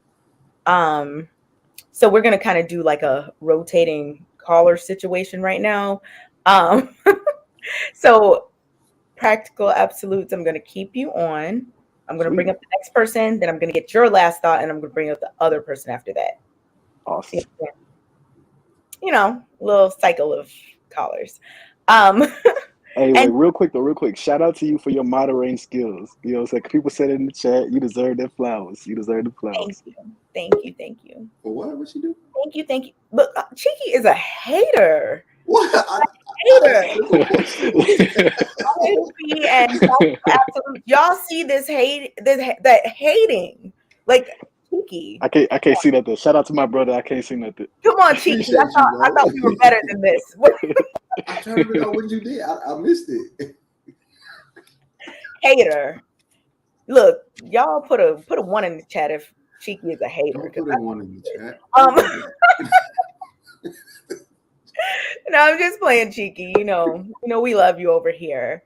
So we got several people in the back. We're gonna start like circling people in and out. So practical, you'll stay. Next person will come on. Next person will leave. Then the next person will come on. Y'all see what I'm saying? All right, let's do that. All right. Wait, how do we put this? All right. Hello. Hi. It's Anna. What's up, Anna? How are you?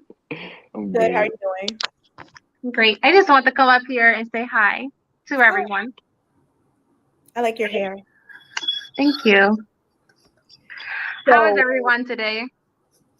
Good. It's a colorism conversation I see. I really don't have nothing to say about it. I'm just watching in the background, making my rounds to every live stream and just jumping on and saying hi. Okay. Well, thank you for coming on to support and say hi. What's up? Yeah. All right. Well, if that's all you had to say, we will bring the next person on. I don't know. Peace out. Thank you. She's a character.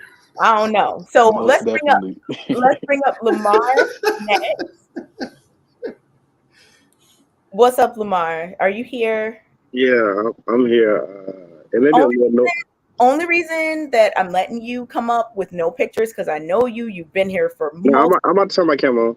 Oh, okay. I just don't want anyone to think that this is the precedent being set. We usually do not let people up without their cam on. So I just wanted to make that very, very clear. Okay. So, All right, go ahead. And Cheeky, you know, but I'll be feel free to jump in at any point in time when anyone is talking. Just regular conversations. So like I'm not gonna really be calling on people during the call situation. So just jump in whenever. Cool. Go ahead, Lamar. so to answer your question about colorism dating purposes, I think that there's pockets of it of people that may choose maybe a lighter skinned person.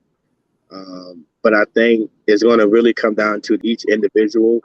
And I think there's different factors. It could be where they grew up, who they're around, what type of spirit they're in. That all determines on what they're going to be attracted to for the most part. But I think it plays a part depending on just the circumstances as far as colorism. But I think for most people, can you clarify what the circumstances you're referring to are, just so that we have a better like frame of reference? So you may have some people who it might have been promoted to that lighter is better. So there may be situations where they may prefer the lighter, and they may not even know it. Okay, so subconsciously. Yeah, but I think that's minimum though. I don't think it's on the grand scale, because I just know from my anecdotal experience, when I go out, I see light people with dark people with light people. I see just all different mixes. I think sometimes it's just maybe magnified on YouTube, or maybe if you're on like Instagram or something like that, and you're looking at certain shades, and Instagram will automatically their algorithm will automatically kind of give you what you're looking for, and if you're consumed by that so much, that's all you would see. So I think it just depends on each individual basis. Okay, so if you had to break it down percentage wise, I mean, and I get if you don't want to answer this, because I'm terrible at trying to like say, oh, it's this percent. So I get if you don't want to, but if you had to break it down percentage wise, how much would you say was societal influence versus just each individual something else outside of societal influence? And then practical, I want you to respond to that. Then we're going to rotate you out, get the next person in. You say just in America? In here. Yeah, go ahead. Yeah, in America. I would say, if I had to get in my best, I would say probably maybe 20%. 20%, which one? Societal influence. And 80% what? Just who people are attracted to. Based on what though? Based on just like who they're attracted to. Yeah, just based on biology, who they're attracted to. Okay. Or maybe their environment, like I said, their environment, like maybe what school they went to, if they're around. But that would be societal influence. Well, see, I get what he's saying. I think the number is even lower than that. I would say 10% societal influence and 90%. Really? Yes, really? Because when it comes to men, I don't think we're so particular. If you look good, you look good. Like, I think most women would attest to men don't care as long as you look good. Now, I think what you will find if you ask men, why won't you seriously consider long-term or marriage, certain women, that's different. But when it comes to just a raw attraction or a raw, I like the way she looks, men's variety ranges. Like, okay, I could like a K and a Alley-Upo and what was whoever left? Alley-Upi, and who just left? What did you call her? Miriam was the one. Miriam, I can like all three of y'all, and y'all are from all different. Latina, got to jump in. You got Asian and you got Black, and guess what? The buddies still like them all. So what I'm saying is, if you could, guys, you can roll the dice. As long as the dice say she look good, he's gonna be okay. But I think that Practical Absolutes was talking about this, and maybe this is what I don't know if this is what you're going to say, but you were talking about it earlier a little bit about certain things that are just, like symmetry and things like this, right? Like I know that those things have been studied, and these are things that people across the globe view as attractive. And then there are varying things within that. And of course, there are outliers who find people who some people might not find attractive to be attractive. So, I mean, I get it that there are certain things that people just generally find attractive. So when y'all say like the 80% or the 90%, I think that you said, Cheeky, that's what I'm thinking of. The things that are just, it doesn't matter your race or it doesn't matter where you're from or whatever, like, but certain things are just viewed as attractive. Certain body types, a lot of people find attractive, like proportion wise, not even necessarily size wise, but like waist hip ratios. I know that that's a thing that has been studied in terms of people finding different proportions of men and women more attractive than others and things like that. Generally, now, does that mean you can't find somebody that? No, I think a lot of people find a lot of different people attractive, but I think that's where my mind goes when y'all are talking about this, like 80%, 90%. Those things, like most definitely. If I may, right, to summate my final response to tie into this topic, right? See, I don't think it's see, if we were to go by numbers, right, let's just say it's Pareto principle, 80-20, right? Let's just say it, or 90-10, right? If it is, it's also going to be the inverse of it too. So it's going to be, if it's 90-10, it'll also be, if it's 90-10, it'll be 10-90, and the person in question will be battling between the 90 and 10 and 10 and 90 every day of every second. And a side will win after a certain period of time. The reason why I say all this is because when you first get are exposed to something, you don't necessarily have a preference per se, unless there's previously stated things and deep-seated notions that will help you make a decision on that topic. If you're completely new to it, then you typically won't have a perspective on it. You know what I'm saying? So like for the most part, color wasn't a thing until color decided to be a thing.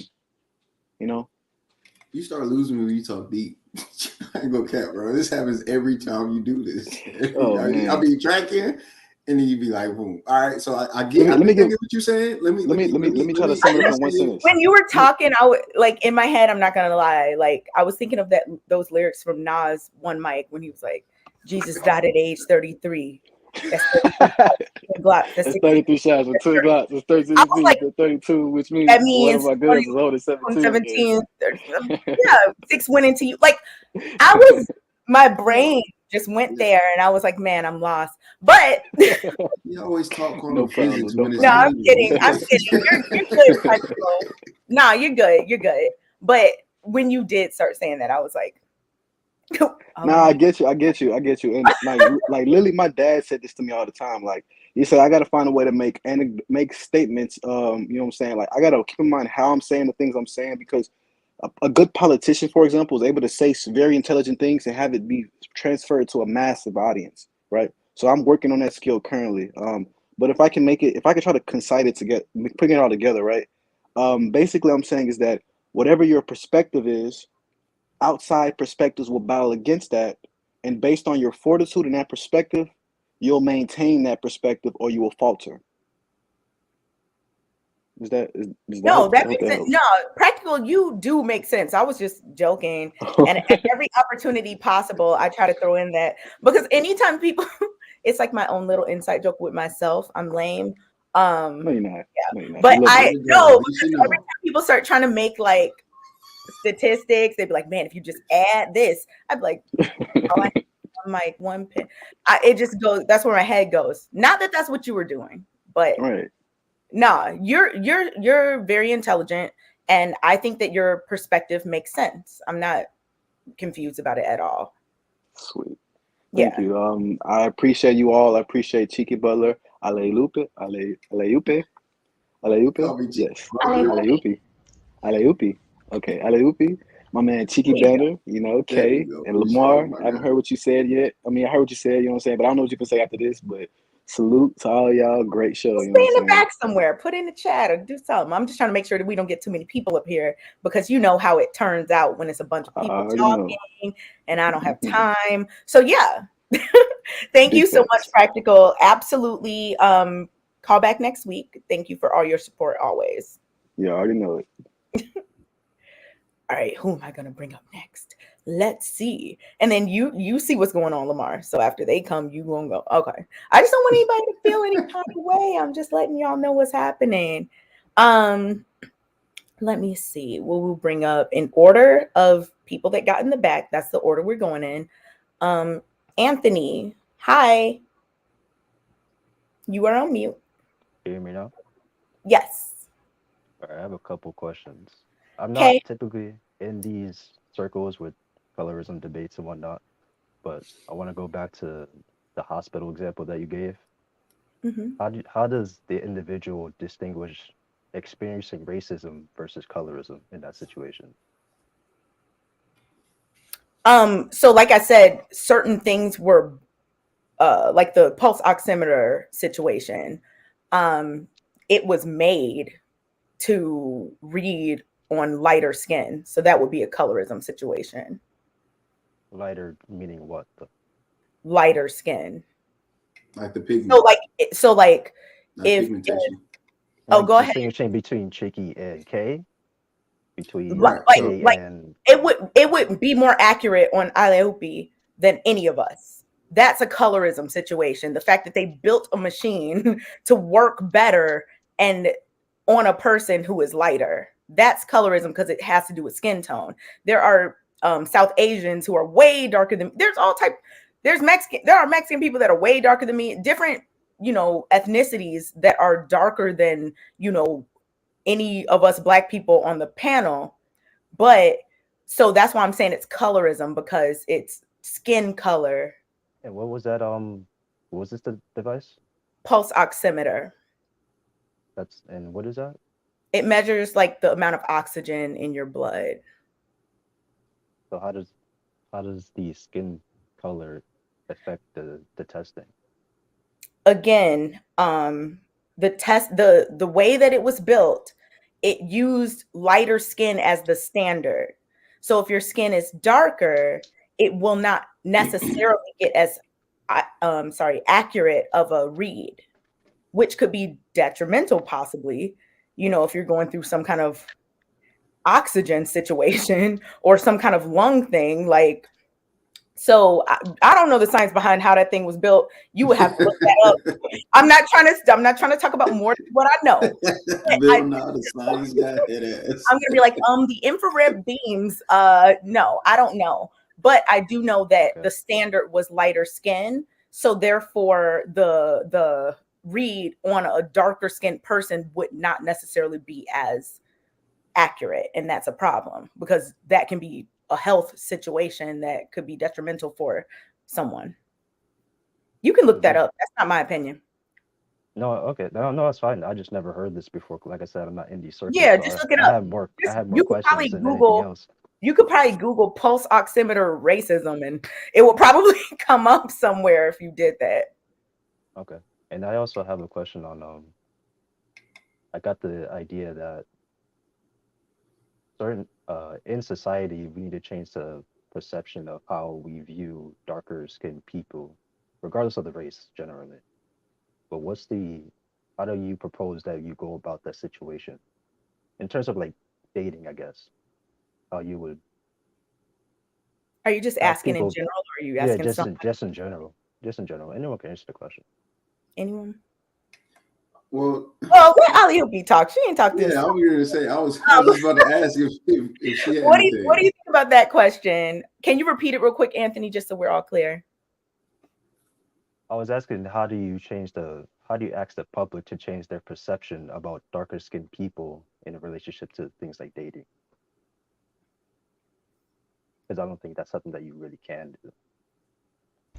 I think it's tough to ask the public to do it. I think it starts, within yourself and making those changes and then having conversations with the people that you surround yourself and, calling people out if they're making assumptions or making remarks that, are wrong and are based on colorism. I think it's a tough thing to do, especially with people that you're close with. But I think sometimes you need to do it. But I think the biggest way you can make an impact is to kind of change the way you think and to open yourself up to, you know, different opportunities to interacting with people, you know, of different backgrounds. I think that's kind of the best way to make an impact in your own life and in dating. I mean, that's something that I experienced with well, a long time. I was exclusively dating people who were white or lighter skin. And it wasn't, again, until I was a little bit older that I was like, okay, well, why? Like, these aren't even people that maybe I'm attracted to. It's just who I think society thinks is attractive. So that's the people that I was chasing. And I had to really sit down and, you know, kind of make a list with myself and be like, okay, what am I actually looking for? What do I find attractive? Not what does society want me to think is attractive. And now I'm married. I ended up getting married to a pretty dark-skinned Filipino man, which I would have never thought, you know, is who I would have ended up with in the past. But you know, here I am, happier than ever. So I think it starts with having those conversations with yourself and just being open. So was it just dark skin in general, or was it? It wasn't even race bound. It was just dark skin in general for you. For me, it was, I think, dark skin in general, whether it was within my own race, you know, as Mexican, or, you know, even dating outside of my own race. So what was? Do you know other people who have this darker skin kind of complex? I don't know what you would call it with other races. It's never like a cultural thing. It's never like a specific. In this particular area, it's kind of you don't date people around here. It's just dark skin across the board that you just I'm not gonna mess with these people. You know other people like I that? think for me, yeah, that was my experience. Just I wanted to be, you know, as close to white and light skin as possible. It wasn't really ethnicity or race. I think it was basically just the color of people's skin that I was, you know, going like to, if that makes sense. Okay. I've never heard this before in my life. This is interesting. I never, because like I wouldn't go to Africa and then expect to see some colorism the way she's talking about right now. Look You at know what I Kayla's face. mean? Look at her face. Look at her face. Look at You her wouldn't face. expect to go to Africa and see colorism? No, I wouldn't expect to hear a perspective like that over there. Like across the board, that just generally, if you're darker skinned, you're less. It's like a less of a preference to actually want to be around someone like that. That's what I mean. I thought the idea of your skin tone being a problem was mostly an American thing because of, you know, how we have so much racial tension around here. I never heard of it's actually just you being darker skinned, not necessarily like you're just black. Oh yeah, Anthony, for yeah, like Miriam was explaining and Alehupi explained, and just think about like, yeah, there are lots around the globe. Colorism is an issue. It's not just Black American, and that's why, you know, I wanted to talk about this, because I think a lot of people, and I think I said that in the beginning, I think a lot of people view colorism as a solely like Black American issue, but it's really not. It's a Black African issue. It's a all across the globe. It's, you know, in Latin America, it's all over. So that's why I think it's important that we talk about this. Because a lot of people thought that. So thank you for those questions, Anthony. I'm going to see if No Lamar has problem. any to respond to you so that we can get our circulation Yeah, situation. yeah. I got a cold, so I'm gonna try to help you out here. Yeah. I just think with it, it's another idea or concept that's used to divide and conquer, uh, which is a thing that which are ideas or concepts or philosophies or ideologies that were used to divide and conquer no matter what color or race you were. If you wanted to conquer somebody or to divide somebody, you just use these type of tactics or other tactics to do it. So I just think it's just in the human behavior to do it that way. Um, but you just can't give it power. That's the only way it's going to really take root is when you give it power. And I just think this conversation is just well needed to have, and I think many more are well needed to have between the different races of people. Because a lot of times, to be honest, a lot of times the different complexion, they really be thinking the same thing about each other and don't even know it until they sit down and have a conversation. You know, about it. That's what I've seen. I've seen certain people when they've sat down, they was like, oh well, we really have more in common than we thought. And I was thinking this about you, and you was thinking this about me, or whatnot. And I think when it goes unsaid, that's when it begins to fester. So I just think as long as you just have the conversation and just talk about it, I think, and don't give it power. I think it's something that it can be done away with, but I don't think it is. Just because we're humans, and I think these type of things is just going to exist. So, but that's all I had to say. Good show, though. Well, the thing that Kate asked that was interesting is whose responsibility is it to change the image? But it falls on both parties, right? Like we can't say, right? If I know there's a stereotype about darker skinned people, and I'm aware of it, then I have some responsibility not to prove that person right. And that person also has a responsibility of being open-minded enough to learn or accept that they're wrong. Right? Like, so for example, if I'm wearing a hoodie and it's dark and I'm walking down the street, I'm going to do as much as I can to not seem like a threat because I understand what I look like and I understand what's going on. I may put my hoodie down instead of having it up. I'm trying to do what's necessary in order to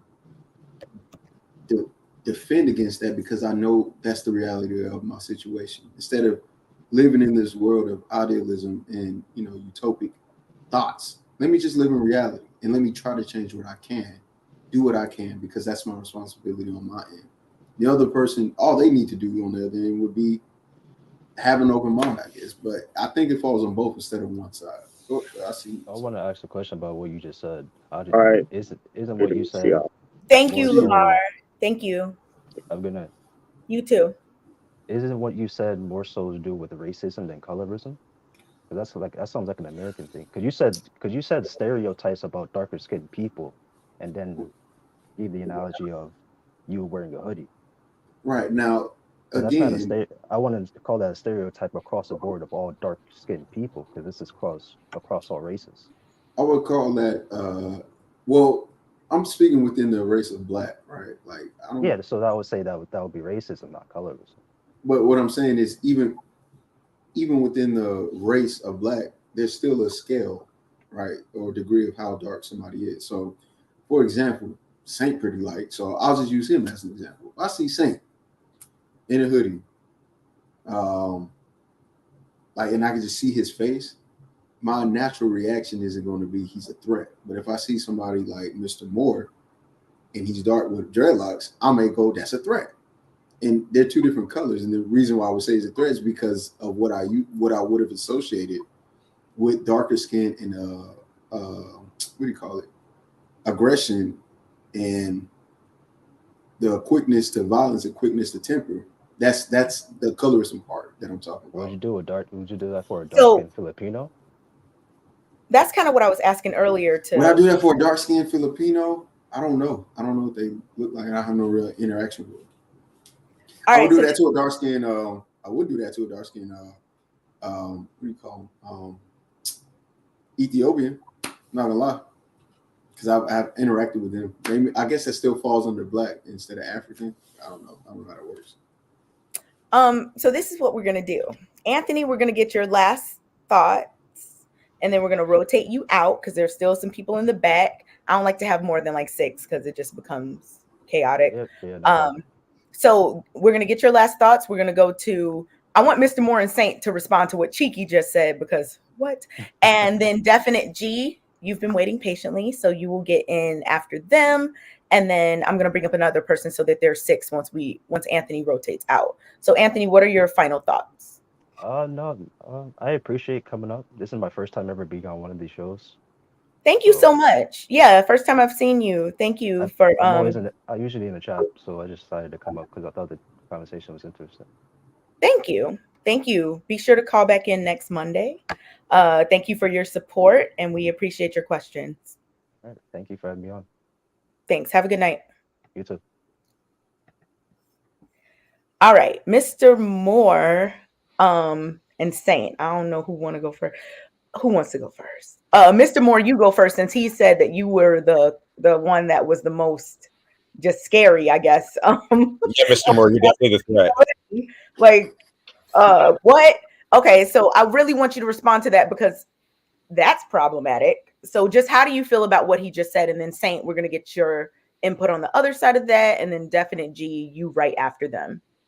Yeah, can you guys hear me okay first of all? Yes. Okay. Yeah. So I understand where cheeky banter is coming from. I think a lot of it's cultural. It depends on like location and where you're from. In your neighborhood, a person who looks like me might be looked at as you described, but in other neighborhoods, you know what I'm saying, you're a regular, you're a cool person. It depends on how you speak, how you articulate, how you come about a situation. But as far as the person being a threat, I think that we should all be like, I'm not trying to sound funny here, but I think we should all be threats. All of us should be threats. Like intelligence is threatening. What you are doing with your life, because it's a competitive world. Just to be honest, it's a competitive world, right? So you, in some senses, you do need to be a threat. Because if you're not, it's like having a healthy ego, right? And I think that it's important to be intentional, and that's why I called in to talk about the colorism aspect. But I guess we'll pass it to Saint and see what he has to say before. Real quick, really quick. For example, somebody just said, "I didn't expect Mr. Moore to sound like that." What? Again, this is that's what I'm talking about. Like this, there's things that you experience. See, Cheeky, how like you're not the only one. Like a lot of people. First of all, can we say you're not the only one? This is past tense. This is previous. Stop saying like I think You this way weren't. now. You weren't the only one. Like that's lame. I know you come a long way, Cheeky. So I'm not saying Don't it do like that. but no, I'm serious. I know you come along. You have, like, right? You've come a long way, right? So I'm not, that's no shade to you. That's what you're supposed to do as a person that's growing and, you know, evolving. But yeah, that's an interesting point that you bring up. Like someone and not expect him to sound the way he sounds. Like, why? You know, that speaks to that bias that people have. Hmm. And I use that to my advantage, to be honest. I've been doing it my whole life. I don't care. I know, like, it's the whole point of having confidence. Like, I know who I am more than, like, I'm more true to myself than anybody else's opinion of me, if that makes sense. So in other words, I'm not making decisions about what I'm going to do with myself and my life and how I'm going to live based on other people's perceptions, because they're going to perceive me wrong either way. Period. Yeah, just be yourself. That's all you can do. Absolutely. Saint, thoughts on, you know, all of this? I'm not gonna lie, it's hard to even like answer because I don't know what we're talking about. It says like colorism and dating preferences, and I think when I walked in the conversation, I was basically targeted as being less threatening, which I don't know is like an insult or a compliment.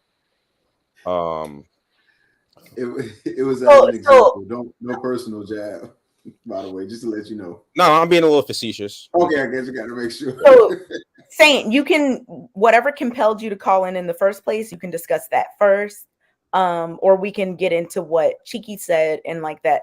You know, Mr. Moore addressed it. You can address that. You know, whatever you want to do. It's your world. Go ahead. I appreciate you. It's your world. I'm just in it. But well, it's your show, actually. No, but I think that you were right. No, I'm just playing. Go ahead. First of all, I'm calling in because I love the show. Every time I call in, it's like a full line of people. So thank you for having me. Thank you for calling, and thanks for supporting. 100%. I think that when it comes to colorism, among other things, especially when it comes to like dating preferences, that a lot of people they try to make excuses for why people can't discriminate or have biases, but I think it's just a human thing to want to discriminate and want to look for threats and danger in situations where they feel threatened or in danger, and then when they seek safety and security, they go for what's comfortable for them. I don't really have any profound thoughts. So in America, because I get what you're saying, you know, threats. I do believe that it's human nature to seek, you know, to try to protect yourself, right, from threats. But the thing that becomes problematic is who decides what's viewed as a threat. So can you answer that question? Then we're going to go to Definite G, and then Gentle Soul, what's up? I see you. We're going to come to you after that, and then we're going to do our little rotation, little rotatey thingy thing. Um, so Saint, what do you think about that? Who decides what is viewed as a threat, and how accurate is that? I think that individuals decide on what is a threat, and I think that the accuracy is so variable. If you're confident in yourself, then nobody or nothing can really be a threat if in a certain dimension of confidence. However, when you are not confident, you might feel intimidated. That might be threatening to you. That face looks like I'm not answering the question, or maybe I'm saying something. No, it just made me think of something else, because it's interesting that you answered it from the standpoint of like you being the one like perceiving the threat, which I totally get why you answered it that way, because that's how I framed the question. So I'm not saying that was off, but like while you were answering that way, I was thinking like, okay, is there anything you can do? Like, let's say you, for example, can do to not be perceived as a threat to someone. You know what I'm saying? Like, where does that line get drawn? How do you decide? Like, and I think that's where it becomes problematic. Like, each individual has their own, ability to determine what's threatening to them or not, but they're influenced by society and by, whatever. So you as a person being a man, for example, let's even use just you being a man. Okay. How can you stop yourself from being can you stop yourself from being perceived as a threat? I don't think lessen the impact. I think that you can minimize how people can view you as a threat. For me personally, I went through a period of reinvention. As you could tell, I'm very articulate. I'm highly light skinned. So growing up, I was called, and I'm not even that light skinned, but if you saw my ankles, like you know what I'm talking about. But I have never heard somebody refer to themselves as highly light skinned. But I mean, no, like I say that because like growing up and like that's what he was called in the hood, like they'd be like, oh, you're white, but then going to a white Christian school, they would treat me differently, and they wouldn't explicitly say, oh, you're black, but I knew that there was a discrepancy in the treatments. Mm-hmm. So for me, I've noticed that when I was wearing sweatpants and sneakers, that people treated me a certain type of way. Women treated me way differently. But now that I'm wearing Red Wing boots, now that I have like a pinky ring, now that I have like a big watch with like a lizard band, it appears as though the way that I present myself is congruent with my artifacts, my nonverbal communication, and the things that I wear. Do pinky rings lessen the perception of threat? I don't know. I mean, maybe. Saint? No, I mean, go on Google. Like pinky rings are a sign of wealth. Like pinky rings are a sign of like being, I guess like a pimp or whatever. But like I've had many people say a wise man once said pinky ring worth about 50. Y'all remember that? No? I'm too young. You be quoting all these lyrics that only hip hop. Mr. Moore knows, you know what I'm talking about? Okay. Oh, yeah, that bling bling, of course. Come on. Pinky ring worth about 50. That's right. Y'all don't remember? Okay. Well, I guess you, Mr. Moore. I mean, I don't want to bounce around too much, but I'll just say that I think that more people like Kevin Samuel says, I think more people have to worry about how they present themselves, and if they're presenting themselves in a certain way, then don't be surprised when you get met with that same energy. For example, what I've realized is that a lot of women, they go out and they dress up, that they have clean shoes, that they're matching, that their hair is immaculate. But what I see with like a lot of guys is that like what Jordan B. Peterson says is that they dress like overgrown children. Like they're wearing sweat. Do you think it's more so about how you dress? How you present yourself? Yes, like when like people in suits, were getting hosed down in the 1960s and whatnot. Like, what was the reason back then? It was a different societal context. We're in like a different context now where there's more representation for everybody. Yes. Yeah. Like think about Black Lives Matter. Like think about all these other things that may have been inexcusable in times past, and now that there appears to be more tolerance for, let's say, people of the LGBTQIA explanation mark affiliation. You know, like society is taking a pendulum swing in the direction of overt and extreme liberality. And now you see with spaces on like on YouTube where we're at right now, that it's kind of swinging a little bit over, but society is still on its main course or main, you know, road forward. Okay, so you know, let me just ask you this in, I guess not in closing, because you know, but whatever. Do you think that race has anything to do with it? Or just if you're wearing a suit or a sweatpants or whatever? Are we talking about the race of the individual, the race of the person who's perceiving other individuals? All of it. All of it. Yeah, because like I said earlier, everyone has biases. Like white people are going to stick towards white people. Blue-eyed people are going to stick towards blue-eyed people, so on and so forth. So which do you think is which one do you think has a stronger hold on society? What someone's wearing or their skin color? Skin color. I think that for me, what I've noticed is that because I wear what I wear, like I don't dress like most people my age or even older. So how old are you? Do I have to say? No, you don't. Well, I'm 31, but I see like older gentlemen. You're acting like you didn't never hear pinky ring worth about 50. Look, I'm not about to look. I took that personally. We're not that much different. Okay, you know. I feel attacked. No, I'm just playing. I'm just playing. I know. He made it seem like he was like 19. Talking about, I don't know about that. 19? Wow, thank you. No, you don't. But you were making it seem like. No, look. I don't want to get too far into that BG joke, but. Mr. Moore, I saw you making a face. Did you have something to respond to what you actually? No, wait. Sorry, Mr. Moore. We're going to get to Definite G because he has been waiting very patiently. So go ahead, Definite G. Sorry. It was my fault going off on that tangent about y'all don't. If I was better with the technology, I would like play a little clip of the song right now so everybody could. That's where Bling Bling came from. Y'all don't know the origin. Like, that's why people call it bling. Okay, I'm sorry. This has nothing to do with what we're talking about. Go ahead, Definite G. Sorry. First off, how are you guys doing? Good. How are you? Doing all right, doing good. Yeah, when it comes to colorism and dating preferences, you should never convolute the two. Because, you know, you'll never know until you actually talk to that person to see why they're dating a person of a lighter shade or, you know, maybe even of a different race. Because, you know, because it seems as though, in my perspective, my opinion, you know, women tend to, you know, complain about colorism, in my opinion. And, you know, they tend to make a lot of assumptions when it comes to, you know, men and how they date. And there are some men that do also as well.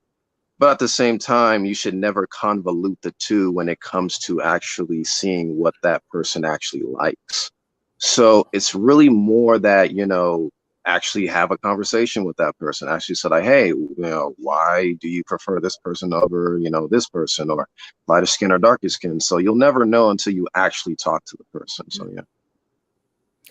Yeah, you know what? I think you're right. Like, I don't think people should automatically assume like, oh, they're with somebody white or light or whatever, they must be a color. Like, I don't think it is necessarily that. I think it's just an overarching issue, you know, that affects certain communities. I guess every community, but it affects communities based on people's skin tone. So I think what you're saying is valid for sure. Just because someone is dating somebody who's lighter or biracial, multiracial, you know, whatever race, doesn't mean that they are having these deep rooted, you know, issues. I think that sometimes a person can tell on themselves, and then you can say, you know what?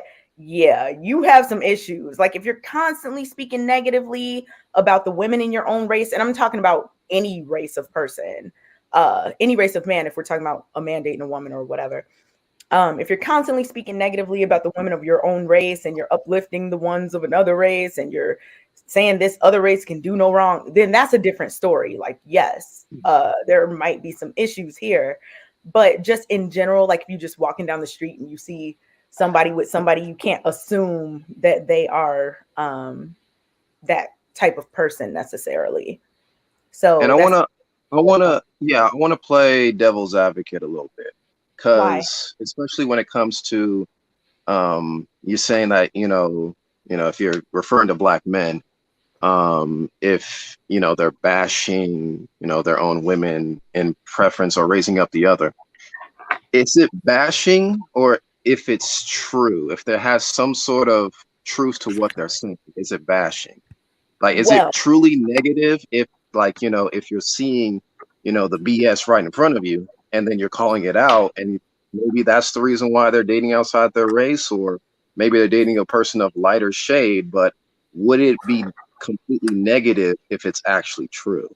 Well, when you say true, this is not, I mean, what percentage of people are you talking about? That would be like somebody saying it's true that black men are, and then pick something that a certain amount of black men have done and say that all of them are. Like, no, we can't say that that's true. Unless you're doing that across the board, I would say that I think a lot of times when people say these things, it's cathartic. Like they just want to get some stuff off their chest. Maybe they have some issues that they couldn't talk to the person directly about, and now they have this thing. I don't know. And that goes for women too. Women do it too. When, saying that men aren't this and men aren't that, it goes any kind of way. But the thing is, saying that is true is problematic, because whatever thing you're going to say is probably, there's like a cat hair floating. Anything that you're going to say is probably something that a small minority of the population does. Unless you would be okay with someone saying, you know what, black men do insert whatever, pick from a list of something that some black men did. Unless you're okay with that, then I would say don't do that to black women. Because would you, Definite G, want to be defined by what some black men do in our communities? No, I wouldn't. So I understand where you're coming from. So then black women also don't want to be defined by what some black women do in our communities. I'm just saying. Now, do we all need to get better? Yes. Do we need to have a plan? Do we need to be working on family structure, education? You know what I'm saying? Getting that together? Absolutely. But categorizing black women as being this way because some black women that you choose to see on your IG, which by the way is algorithm, so what you be looking at, and I'm not talking about you specifically, I'm just saying people complain about what they see on their social media, and I'm like, don't you know that means that that's what you watch? But anyway, we have to be careful with this whole, it's true.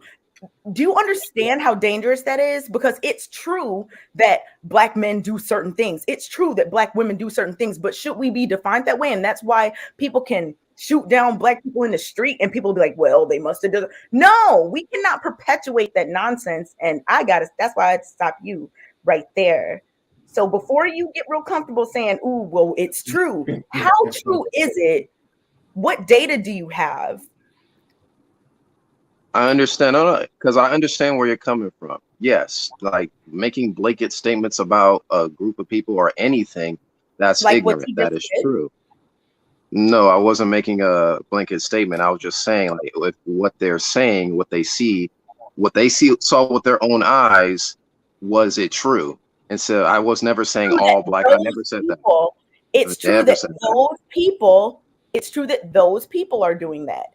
It's not true that black women do that. It's not true that black men do that. And I never said that all black women or black men do certain things. I was just saying based on like their reasons. Yeah. I'm not saying that you said all. I'm not saying that you said all. I'm not. I'm got nothing against you, Definite G. But I'm just pointing out something dangerous that you're doing, because that emboldens people to feel a way about entire groups when you're like, well, isn't it true though? But isn't it true? Is it wrong if it's true?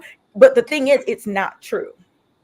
It's a small percentage. So yes, it's true for those individuals, but to put that on the entire race, gender, whoever, I think is dangerous. And that's why I just called that out. I'm not mad at you or anything. I'm just saying, when I see that happening, I have to say something, because I think that we as Black people have to stop that. We have to be more specific. We have to say, you know what, look, there are people that are doing these things. This is what needs to happen in terms of that situation.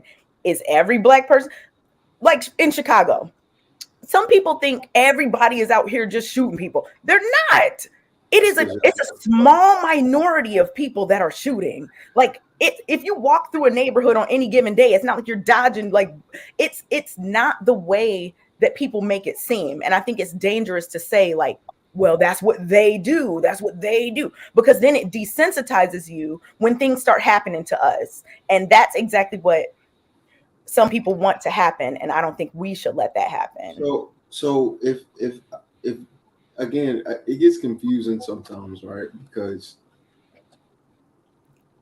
right, there's this same logic that you're applying, right, to not speaking in absolutes. Does that apply to everything across the board, or is it subjected to what a certain belief? In terms of like crime and people do things, yeah, it applies across the board. Like, so how does that work? In terms of things that are damaging and can stigmatize an entire group, yeah, that applies across the board. Okay, so how would you apply that to? How does that apply to racism in the same sense? Because if I think that way about white people, right, and I'm not saying racism doesn't exist, but if I think that way about white people, am I doing the same thing that you're saying that he's doing, or he shouldn't do? I'm not saying if you walk down the street and you think every white person is a school shooter, yes, you're doing the same thing. But if you understand that there are systemic issues that favor white people over anyone else, no, you're not doing the same thing, because that's true. The justice system, education, healthcare, this is not my opinion. These are all things that are studied by people who are much smarter than me.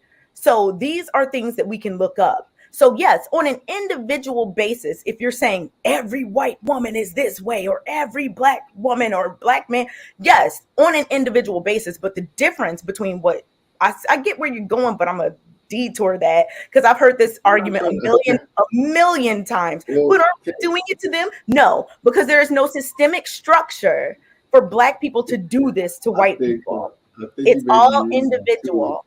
A little too. I'm not trying to look. We're not. I'm not disagreeing. I'm not saying you are. I'm just explaining. It's just okay. Well, because it's. So what about people who make? I think that's a really bad argument. What about people that what, Cheeky? I was just saying, what about the people that make the counter arguments? Like, I'm thinking of. Are you the person? Huh? Is it you? No, I don't. I think systemic racism is a real thing. So then, what are you trying to do right now? I'm trying to see both sides and give a different perspective. You want to see the side about how systemic racism doesn't exist? No, I want to see the side of how we shouldn't make something that can't necessarily be proven. Like what?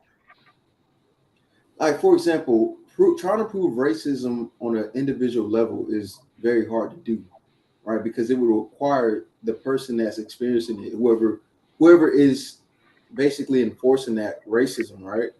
That person would have to admit to it, because it's an internal thing. We're talking about who's doing that. I'm talking about systemic situation. I'm talking about the idea, this premise, right?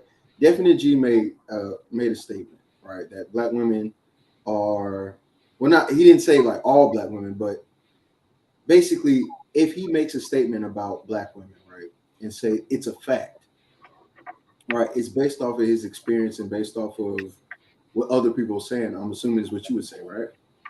And Yeah, that's what I'm that's what I'm saying. It's like that's the reason, like from his or her perspective, because black women do it too. They make blanket statements, you know, the swirl community. They make blanket statements about black men as well.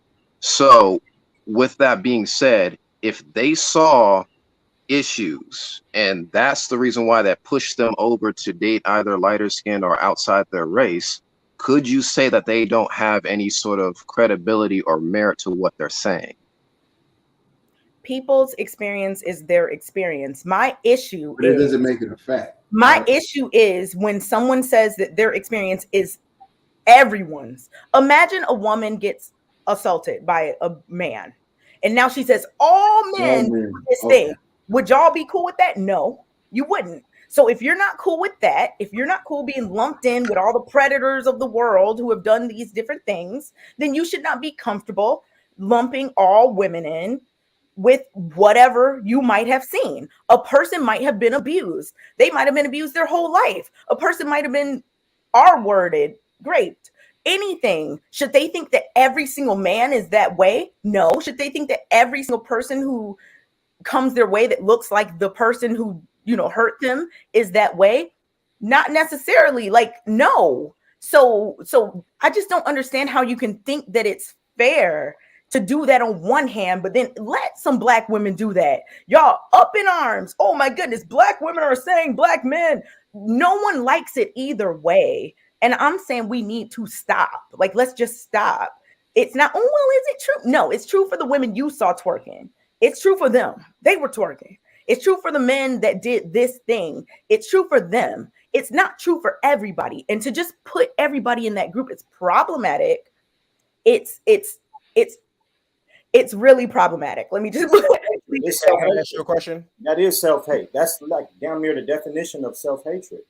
And you know, like the same, like she said something, Kay said something I thought was very important. She said, and I think we can all understand this as black men, is that you wouldn't want to be held accountable for the actions of some random black person. You wouldn't want to encounter a black woman tomorrow morning or whenever you are about handling your business, and she see you and she identifies you with some past traumatic experience that she's had, or with some dude that she saw on First 48 or something crazy like that. Exactly. You know? So but isn't that the basis of like making men wait for dates? Like the whole thing about like, oh, I got burned before, I can't give you my heart, my energy, my emotions because it's happened to me. So now I have to protect myself, right? There's a difference between locking your doors at night and going out somewhere and accusing someone of being away. You know what I'm saying? One is much more general and much less problematic. If I get out of my car and I know that I've seen people get carjacked or they got robbed or whatever, I'm going to lock my door because I know that this is something that could happen. That's not problematic. That's not me saying, ooh, anybody who walks past my car must be a criminal. It's just general common sense. Same thing with a woman or a man or any gender. If you're going out with somebody for the first time, this is not, I don't think it should just be a woman thing. If you're going out with somebody for the first time and you don't really know them like that, someone should know where you are. Someone should be aware of your location. Like, this is just general safety. I don't put that only on women. I think everybody should try to be as have as much common sense as possible, especially nowadays. Like, all types of things are going on. No, I understand that, but like I asked that to ask like what line do we draw between our reality and like the truth about the world? Right. Because that's what I was trying to get to. Yeah, because a lot of people do that. I was gonna say I feel, fuck it, I'll say I feel, part of my language. I feel like a lot of people come out of nowhere and they say, oh, black men can't say this about black women, but then like black women have a lot of things to say about black men, like all black men are bro, black. Hold on, please. Is this because now we're crossing the line between like the truth and then our reality, and or my reality as a black man, right? Mm-hmm. So the truth could be, oh, everybody is prejudiced, but right, but then my truth is that I have prejudice against me because I pee standing up, or because I'm African American and this other person is intimidated by me because of his partner's pornography preference. I don't know. So, again, on both sides, this is what I think needs to be the differentiator between, I think what you're asking is what I'm about to explain. There's a difference between I am going to have common sense and be generally safe in this world that we live in 2022 versus every Black woman is this way, or the majority of Black women, or the majority of Black men, or the majority of white men or white women, whoever. Those are two completely different things. Locking your door at night or telling your friend where you are when you go on a date is not the same thing as you walking and coming on this platform and saying, look, but isn't it true that this is what Black women do or Black men do? That's not the same thing. That's not the same thing, because right now, right here, no one is unsafe. Y'all are all in your own homes, right? So this is not a matter of you protecting yourself. This is you spewing something that is problematic. Those are two completely different things. And to try to like fight that, I think is problematic as well. I disagree because like we're acting as though like actual physical harm isn't different from like emotional and okay. So Saint, what emotional? Okay. So like Saint, what emotional harm are you in right now? Hold on. What emotional harm? Here's the point I'm going to make is that memes are extremely effective because memes stereotype that they provide a message. So when we see raptor claws, we see butterfly eyelashes, we see long weave, we know that something bad is coming. Who? What was the first thing you said? What? The memes are extremely effective. Okay, what was the first thing you said? I heard raptor. I was interested in the word raptor. I'm talking about acrylic nails. Like cartoonish acrylic nails. Raptor claws, long nails. Like because you may not understand it, but from a man's perspective, it's just like, oh, this girl is ratchet. That this girl is going to be verbally aggressive. This girl's going to want to fight me like I'm her brother or something. Well, like we've all seen memes. Like we don't get mad at it. We press the like button and we laugh because something inside of us either resonates with it or we scowl because it's like, oh, I'm not like that. Not everybody is like that. But stereotypes serve to protect us because as human beings, we choose the path of least resistance, especially mentally. If something happened to us before, then instead of saying, oh, well, you know, it was just this cop who was an asshole or who did this to me, we say, well, all cops are assholes because they're all taking the taxpayers' dollars and they all act like this and they all discriminate, so on and so forth. So to like demonize someone for having a bias or a stereotype is like saying, oh, stop letting your brain work. You don't have to judge the situation. Just go in there blindly. It's all good. This person's not like that person, but you're ignoring previous experience or even individual wisdom. You just stay away from whoever you think you need to stay away from. That's fine. And how do I do that? You're talking about more like you're still on the thing about like blanket statements and personal protection and then someone's own emotional experience. Like those three are completely different. And what I completely agree with saying like, because people want to be, or at least human beings want to be intellectually lazy, they start making stereotypes and they start making assumptions because they don't want to dig deep enough. That is true. At the same time, again, the thing is what I'm saying, and I want Mr. Moore to elaborate on the self-hate because I don't really agree with that. But with that being said, you can't just ignore a person's, claims, even not be either inaccurate or accurate. It can't just be just because you don't like it doesn't mean that they're not, saying something. She's saying it's not actually correct. It's not ignoring them.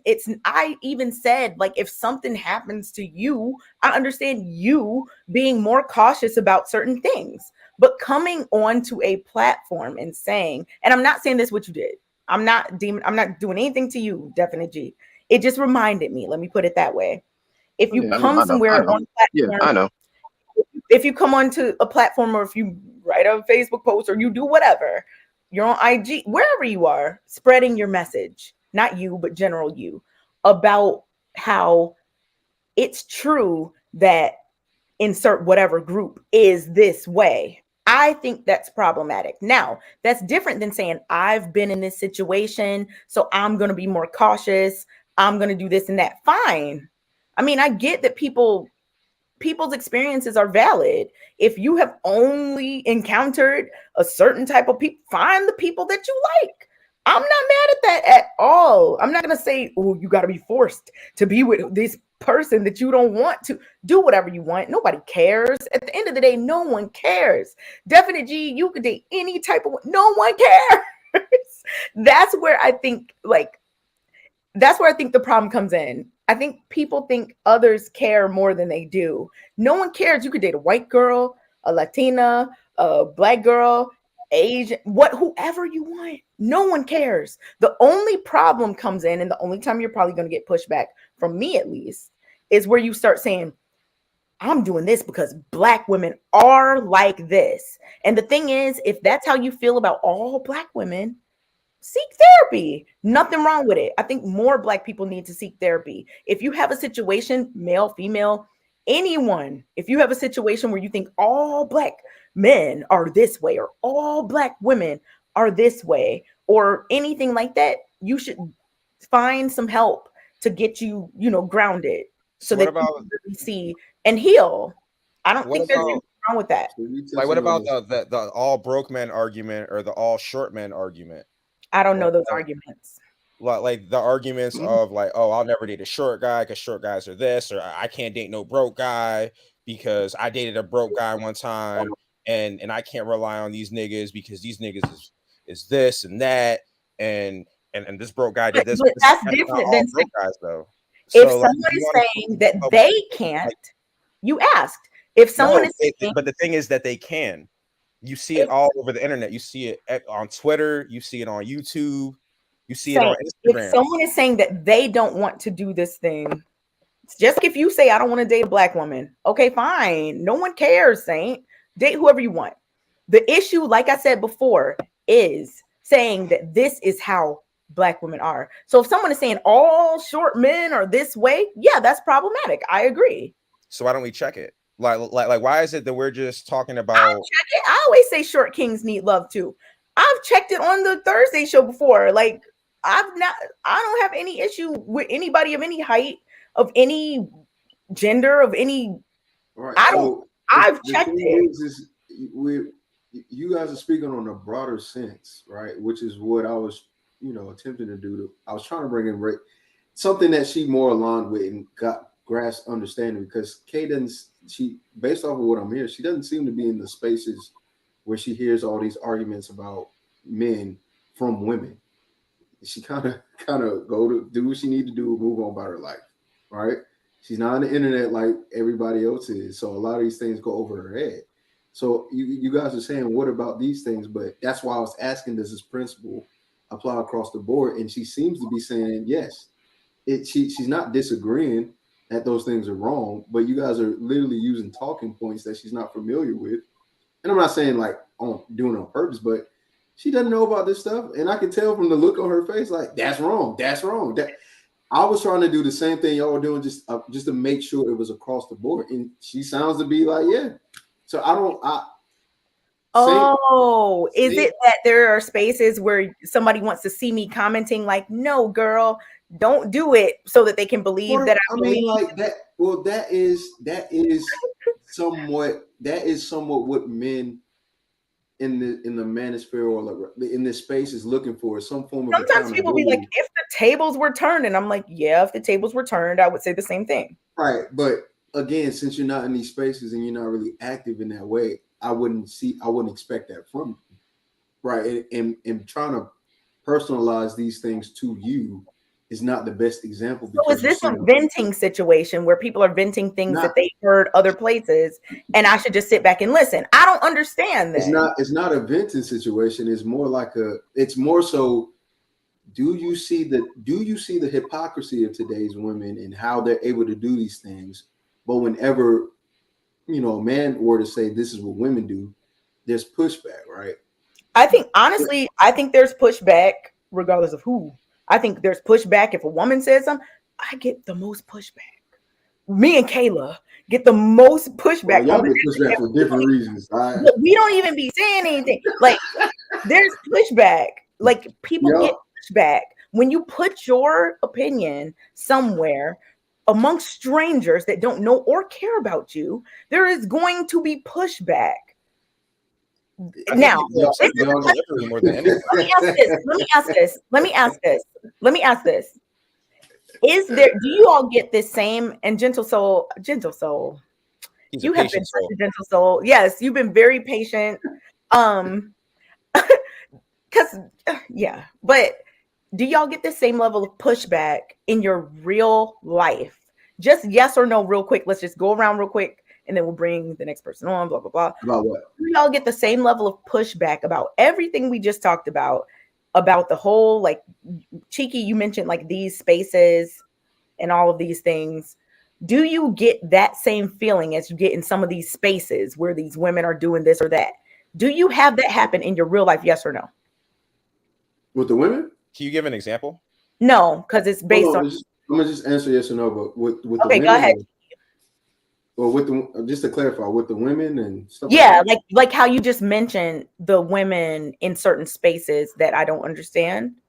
Yeah. Like, do you get that same thing in your day-to-day life from the women around you?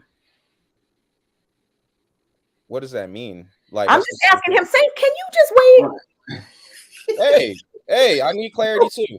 It's okay. It's okay, Saint. I completely understand. But this is the caller section. If this were the main section, I'd be a little bit more lenient. You know what I'm saying? But go ahead, Cheeky. So, do you get this in your day-to-day life? I'm gonna come to you, Saint. Please. I will. I'm going around. I'm going clockwise from my point of view. So, Cheeky, do you get this in your day-to-day life? I don't. Okay, that's your answer. Saint, yes, no. Keep it concise. Yes or no? Do you get this in your day-to-day life? We can revisit the deeper context later, but do you get it in your day-to-day life? Okay.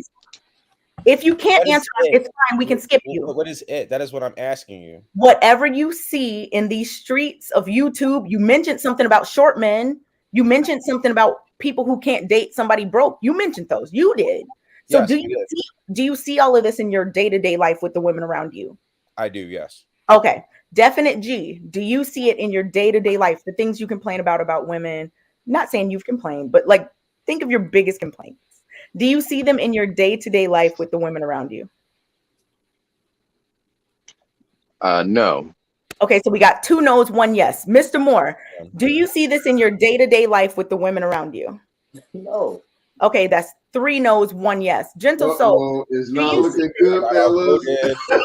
No, hold on. Gentle soul. Do you see this in your day-to-day life with the women around you? Nah.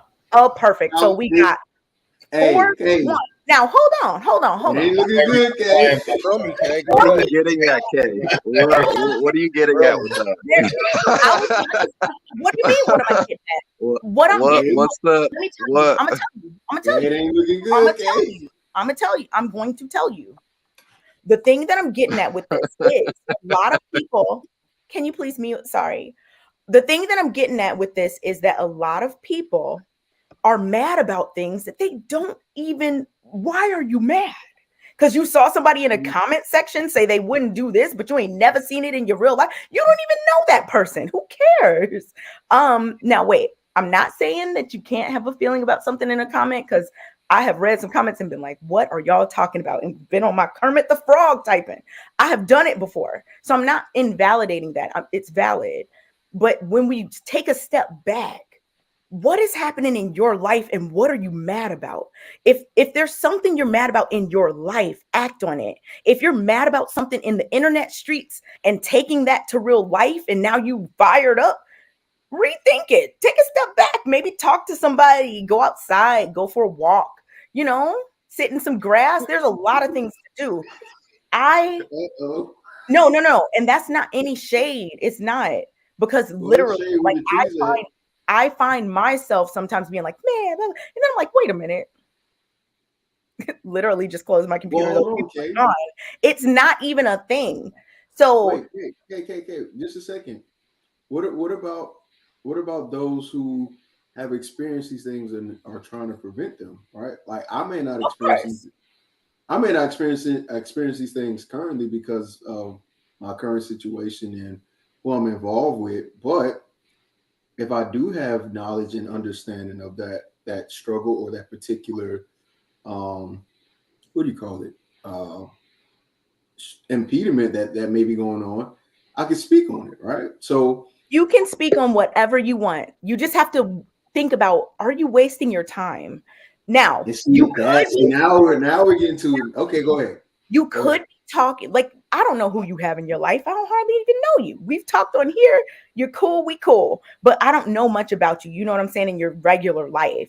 So I would just say for everybody, of course, we on these shows, we're on these panels, we're giving opinions. Cool. You know what I'm saying? It's whatever. I'm not mad at that. I'm one of the people doing it. It's not a big deal. But if we find ourselves getting worked up and mad about certain things, we have to really see, okay, where can we make the most impact? I know that, I like to provide information. I like to talk about subjects that people might not have, I don't know, just give different perspectives. I think that that's useful. Maybe nobody cares. Maybe everybody's waiting for a fight. I don't know what people are waiting for, but that's just my philosophy. I'm not going to get online and be like, oh, men, they're like this. Like, why would I do that? If I haven't, because I don't have those issues in my day-to-day life. Now, if I'm trying to spread awareness about something, then I need to find some data. I need to find some information that's valid, not just me spewing random opinions about things that I've come to based on comment sections that have nothing to do with me. That makes no sense. So Cheeky, I would say to you, figure out who do you have the most impact on. I would say it's probably the people in your life, the people whose phone numbers are in your phone. Those are the people who probably will listen to you most, Cheeky. And I know that you have a lot to offer because I've heard you talk before. You got a good head on your shoulders and all these things. So like utilize that and hone that there. That's all I'm saying. And I'm not saying don't talk because I'm not saying it, but I'm just saying. We're sharing, we agree on that aspect. But that's limiting when I know that there could be and is a larger platform, especially a higher potential ceiling, for the information, teaching, wisdom, whatever the case may be, for people who may not have that, right? So we talk about, and again, this is all this. I get that. Right, and that's somebody that's who what might not be right, and that's what that.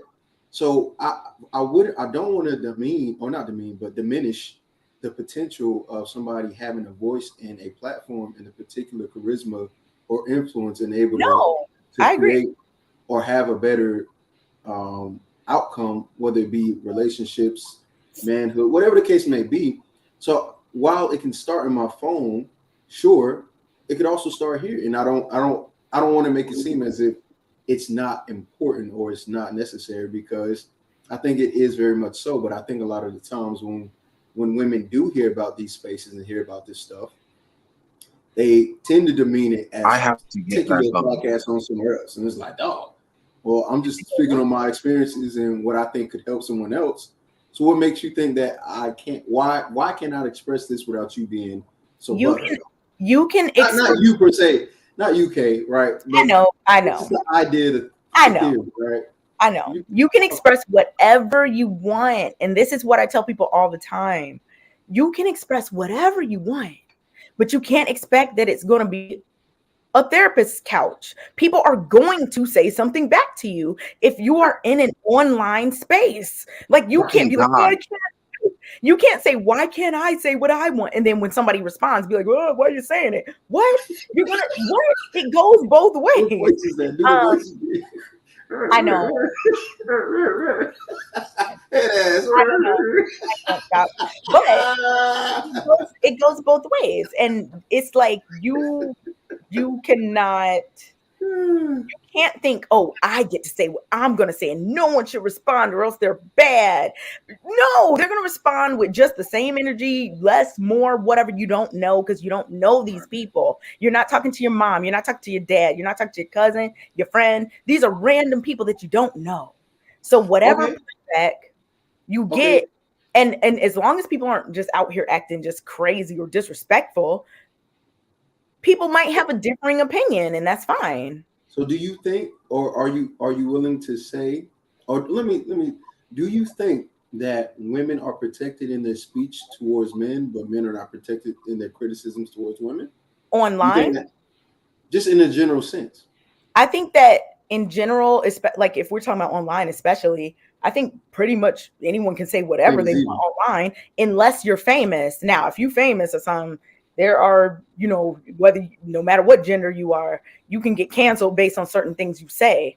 That no one is protected from that, male or female. But online, what have you seen? Some of these Reddit boards, some of these comments. Are you serious? People say whatever they want, men and women. It's not just women out here saying whatever they want. People say whatever they want online. Literally, that's not what. I'm about to disagree with that. But it's not something you can disagree with. This is actually like you're right. No. You're right. That actually, here's the fact of it. Right here is the fact. People say whatever they want online, but only men get held to a certain degree of accountability that may cause. Are you telling me that? Are you telling me that? I said what I said. I said what I said. I said what I said. Are you telling me that? So do I get to say whatever I want and people don't push back at all? Is it more? Is it accepted more by the authority? Go ahead. Cheeky, is it cheeky? No, don't try to squirm up out of this question. I'm not really squirming. I'm trying to be respectful. Come on. Do I get to say whatever I want online, and people don't push back on it? Twitter's not going to lead your account. I'm not asking let me answer. I'm trying to be real with her, right? She asked me a real question. I get to say whatever I push want. back. Do I get to say whatever I want with no pushback? No, you don't. Not at all. Okay, so then I'm a woman. Right, but you don't say heinous things. So, okay, so are you saying that like women get to say heinous things and men don't? They both get to say heinous things, but one exactly gets that's all I'm saying. One gets serious repercussions for saying it, and the other one doesn't. Like what? You want me to talk about the jokes? Would you like? What are the serious repercussions? Getting canceled, losing your job. Women don't get canceled or losing jobs. Are you serious? You let me know. I didn't know. I'm ignorant. Fill me in. If that's the case, let me know. Who's the last person you remember that's a female that got canceled? Didn't. You know what? I don't know which man or woman, celebrity wise, got canceled. Hold on. I'm not going to talk about what I don't know. Mr. Moore. Cheeky, I'm not going to talk about what I don't know. I was more so speaking about people online. Somebody said Tasha K. That's another woman on woman. I was more so talking about Cheeky. Wait, I was more so talking about in comment sections. Like, I don't know celebrity wise who's been canceled. All I know is that if you say certain things, you will get canceled. I can tell you ain't women. Bro, it's just society. It's just how society is, bro. Who are the last men to get canceled? I agree, Mr. Moore. It's how society. It's just the way society is. Mr. Moore, we agree on that. But I want her to say that. Cheeky, who are the last men that got canceled? Huh? Who are the last men celebrities that got canceled? Johnny Depp, Will Smith. They are not. Are you serious? They're not canceled. Is canceled. They are not canceled. He is. Somebody in the chat, please help me out. You know what I'm saying? Somebody said John Lavenza, Bill Cosby, Tory Lanez, Meg the Stallion. People saying all types of stuff. Johnny Depp. At the end of the day, we're men, bro. At the end of the day, Mr. Moore. Somebody said, Mr. Moore. Somebody said Roseanne got responsibility as a man because 100%. That's how leadership works, and that's how things work. I understand that. Somebody said the issue that we are having in today's society, right? That anyone who says, like, if you're a celebrity, now if you're a regular person, I'll give that to you. But we on the same page. Yeah, it's not the same, Mr. Moore. I understand that. I never don't will watch be. a lot of. We just I gotta don't know. kind of take it on the chin type deal, which is not That's fair, right. but we gotta do it. It's just an understanding thing, and that's all. Right. And I'm trying to get understanding. I'm not trying to fight chaos. No, Cheeky, I think we're doing the same. I think we believe the same things. I think that you understand that a man or a woman, if you're famous enough, will get canceled for saying certain things. That's what I was saying. Now, if you ask me who were the last 10 people to get canceled, I have no idea. But I know that you can get canceled. This is a genuine question to be asking me who got canceled if you don't even know who No, got canceled. no, it's not. No, it's not. No, it's not, Cheeky. Because listen, yes, it is. the reason I'm saying that it's not is because I can recognize that you might know more than me about something that you're asking me about. If I ask you about what are the Common Core standards for 3rd grade, if I ask you and you say I don't know, you can ask me and I can tell you. Yeah, because I know more about it than you do. I would be listening. Exactly. But I'm saying if we both sitting here not knowing, then what we talking about? And that's fine. We don't have to tell me who are the men that got canceled. Coach, it's the 4th quarter and I'm tired. I don't like. Okay, you don't want to talk about it anymore. Fine. Okay, Real quick, who was? You said it's the 4th quarter and you're tired. It's okay. The first, did I not try to get him to tell me, and now he's saying he's tired? I have. Who? Did the men please? Somebody's witnessing this, right? I gave names. Just tell me the name. What more do you want from me? Nothing, Cheeky. Before we get on with the next people and all this, I just want to say, I know this is very much off topic, very. But remember when somebody said something about raptors earlier? Velociraptors. So, did you say velociraptors? I said raptor claws. Oh, well, this is just a fun fact. It's not fun. It's probably gonna make me look like really I don't know. But I was talking to my man the other day, my fiance, and I thought that the Raptors, you know, the basketball team. Yeah. They suck. I thought that their real name was the Velociraptors. And y'all should have seen how he looked at me. He was like, they're not the Velociraptors? No, ma'am. Hey. I don't know. You need to do better. Or your fiance got to do better. Wait, how do we know? He's not leading you right. He's not leading you right. Insubordinate. How do we know? Insubordinate. I can't believe How do we know that they're not the Velociraptors? How do we know? Okay. Ain't no way in the world nobody thought about an NBA team and said Velociraptor. You know, that would have got shot down immediately. We know who the square is in this building. Velociraptor. What's next? No one ever thought that. Gentle Soul, you didn't know about that? You never thought that? Mr. Moore, you never thought that? You must have loved Jurassic Park growing up, because that's the only way I could think of somebody for them to say, "Oh, that's a Velociraptor." Like, I said it. I was like, maybe it is. I was like the Velociraptors, and he was like, and I was like, how do you know? I just thought that was funny, and I just wondered if there is another person on Earth or anyone in the audience that is watching that thought Velociraptor. Please let yourself be known. But anyway, Okay, I do have a question though, and it's just one thing I like. Okay, and then Gentle Soul, because Gentle Soul has been a very gentle soul. Yeah, and this is actually the reason I called in was regarding the because again we're talking about colorism, right? And bias, right? And we talked about blame and who's responsible for that. And I'm just curious to know if you guys have heard of the black doll test. It happened once in the 1940s, and then again in the 2010s. Yep, and it was the same both times. Right. And so what they're finding is, or what they found, is that even amongst black children, there's bias in favor of whiteness and darkness from the perspective of these little kids. Some of them, okay, it was considered to be, I don't know, a bunch of things that you could connotate to be negative, right?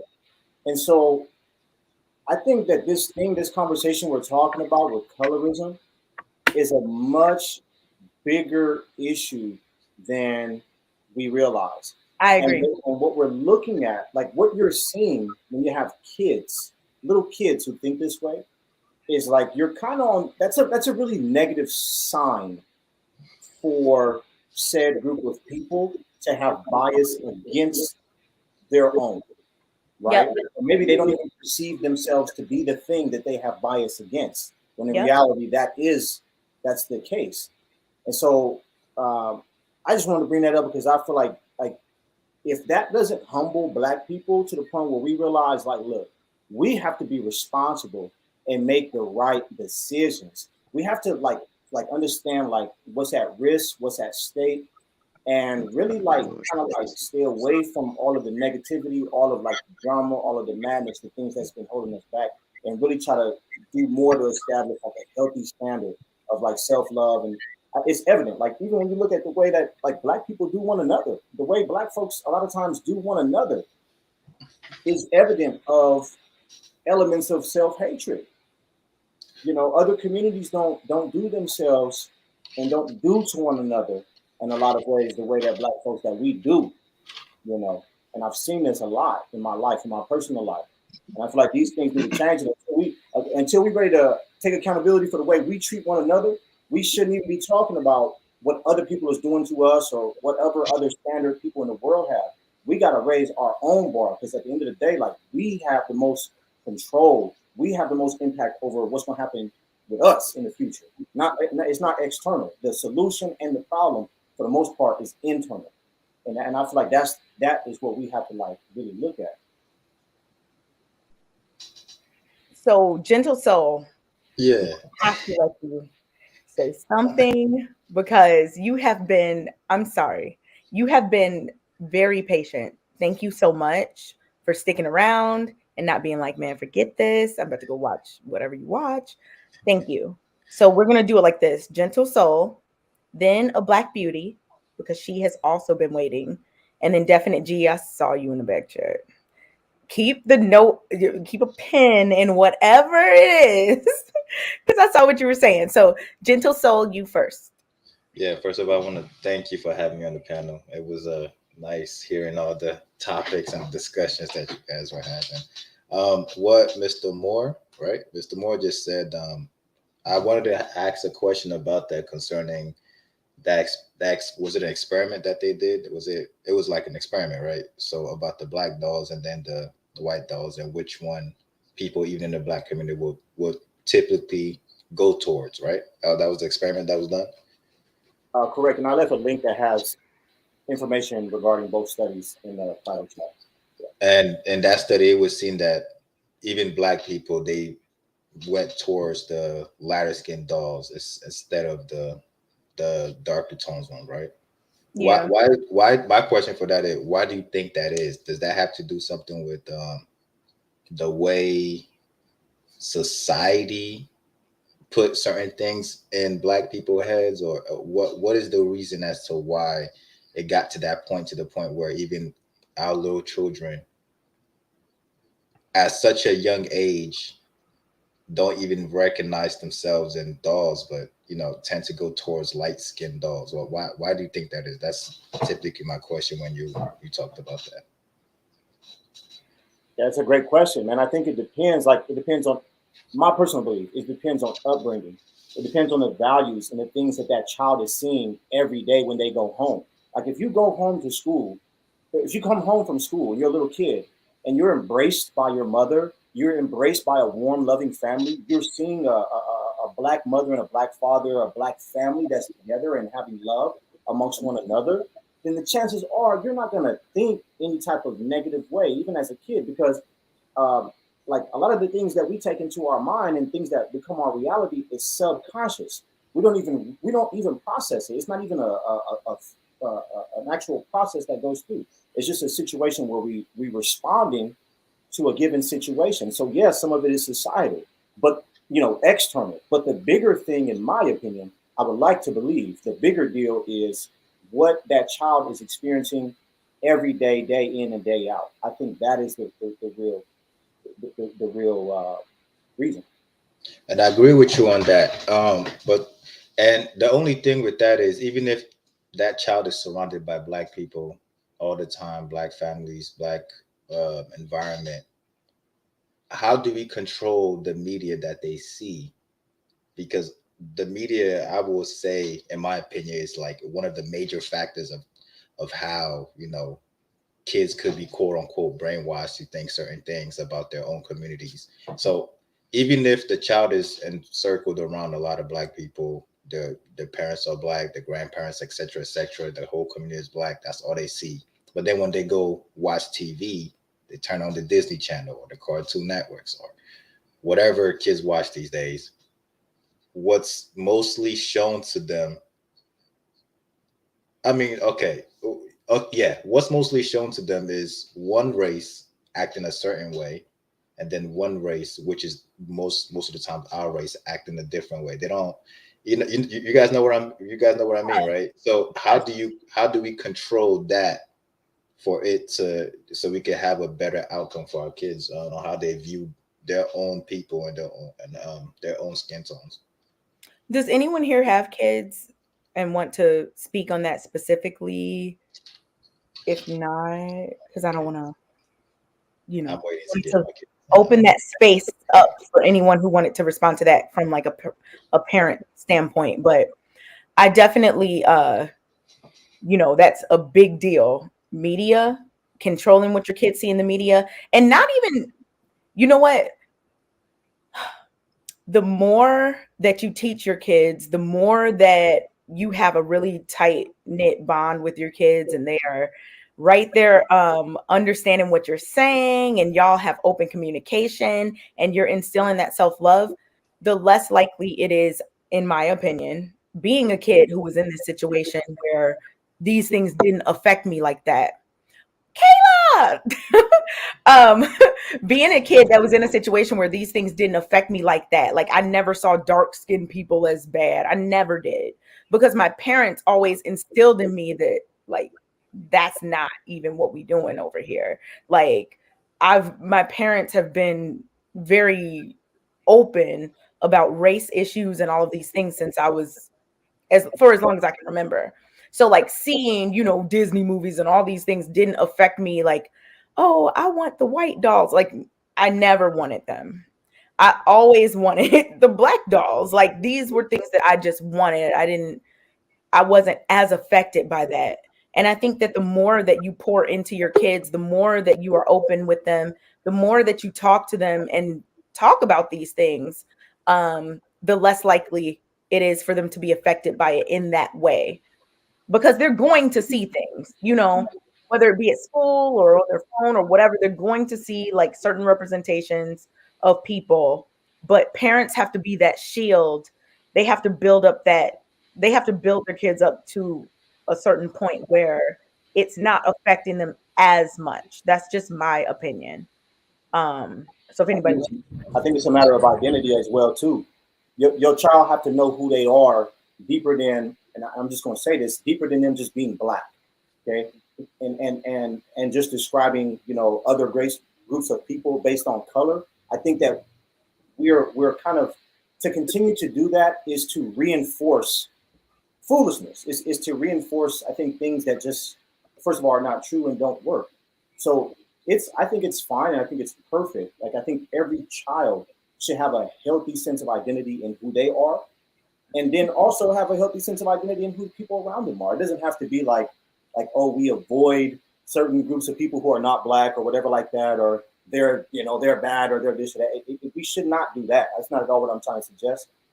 There's a healthy way to understand all races, all people, all demographics, all nationalities. And I think if you help your child to think like that, to see things on a bigger level, they'll be able to appreciate other cultures and their own in a healthy way. So in other words, that's, oh, I'm sorry. Hi, Kayla. Sorry, guys. How are you guys? I had to come on and give Kay her ultimate props for holding it down for us tonight, because I've been through a whirlwind trying to get back home from Dallas. There's a crazy storm here, and it's just been crazy. So I really appreciate you for holding it down. I appreciate y'all for being here with her. And I'm so sorry I wasn't here. I was so excited to come too. I was ready to give y'all the tea from this weekend. Okay. I know that was supposed to be our opener. Like you giving all I the barely even have a voice because I've been like talking to gate people and like trying to figure out this gate and my flights and all these things all day. But just to comment on the subject in general, colorism, I will just say this. I did not particularly, as a child, I didn't particularly know about colorism until I got into all Black environments. So when I went to Howard, that's when the colorism became more prevalent because we're all Black. Versus I grew up in a mixed environment. So the Black people was the Black people, and the white people was the white people, and the Asian people was the Asian people. And there wasn't really a difference. As a child, I just really didn't see that as much. And then when I got to high school, you know, in college, I started to see it more. And then, you know, I got those pretty for a dark skinned girl things. And then, you know, the whole dynamics when it comes to dating and men's preferences and all these things. And so that was like later in life because the way that my parents, you know, raised me was just pro-Black. We're all Black. We're all Black together. You identify as Black and live that Black experience, and it is what it is. So for me, I just didn't see it as much. And I think that that's what Black people need to understand, that white people will see us all the same. There are some that consider certain, you know, tones better, but like in general, they see us all the same. They really do. So I think us like having colorism issues in our own community is so frustrating for that particular reason. And then obviously the whole conversation comes up about, oh, people saying they just have preferences and things and that, but I just genuinely believe preferences are all rooted in something. So that's a whole other conversation about romantic preferences and things of that nature. But overall, white supremacy runs the world.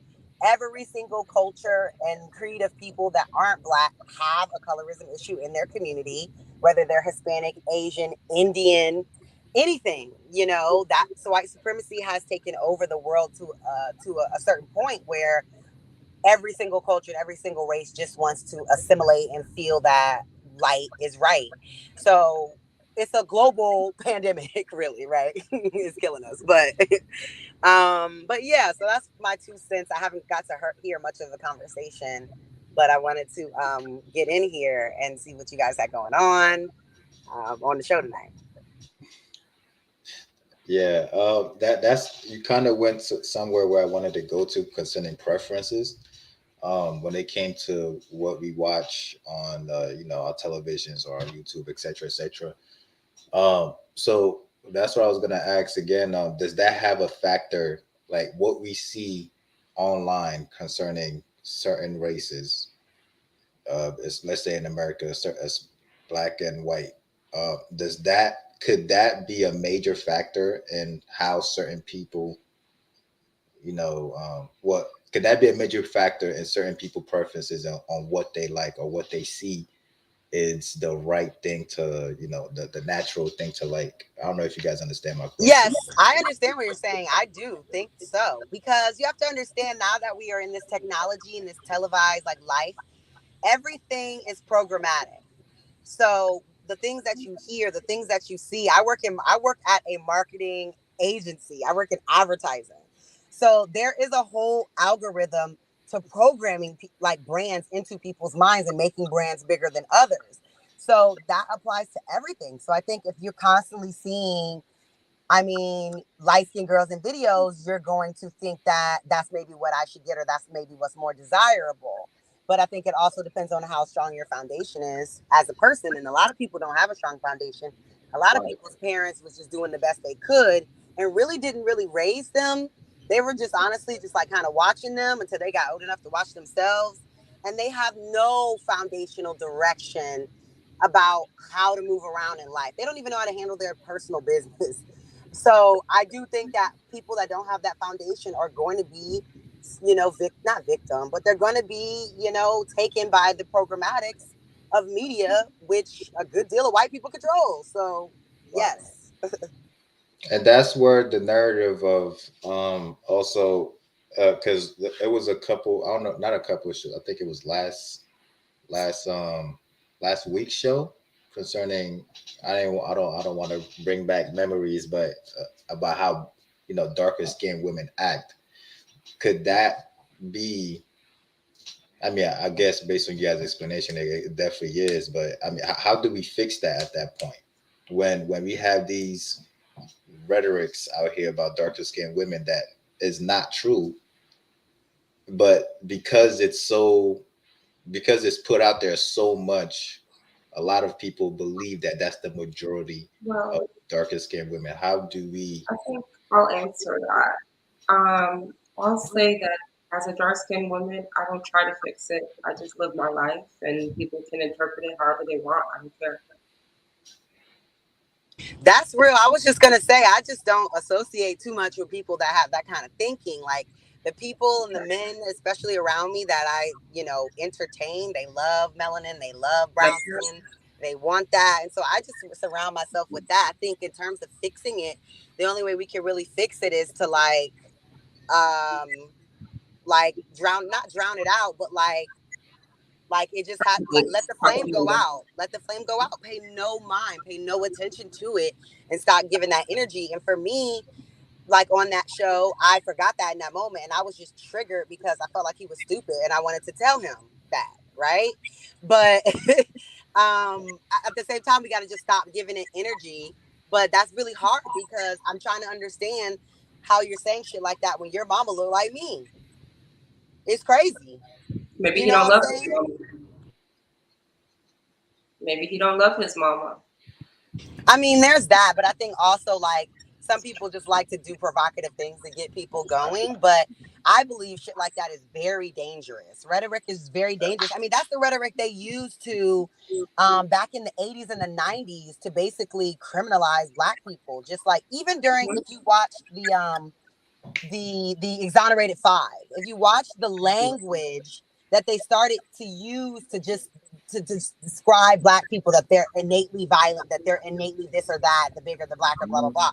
That's literally like white supremacy rhetoric. So I think any Black person using it is dangerous.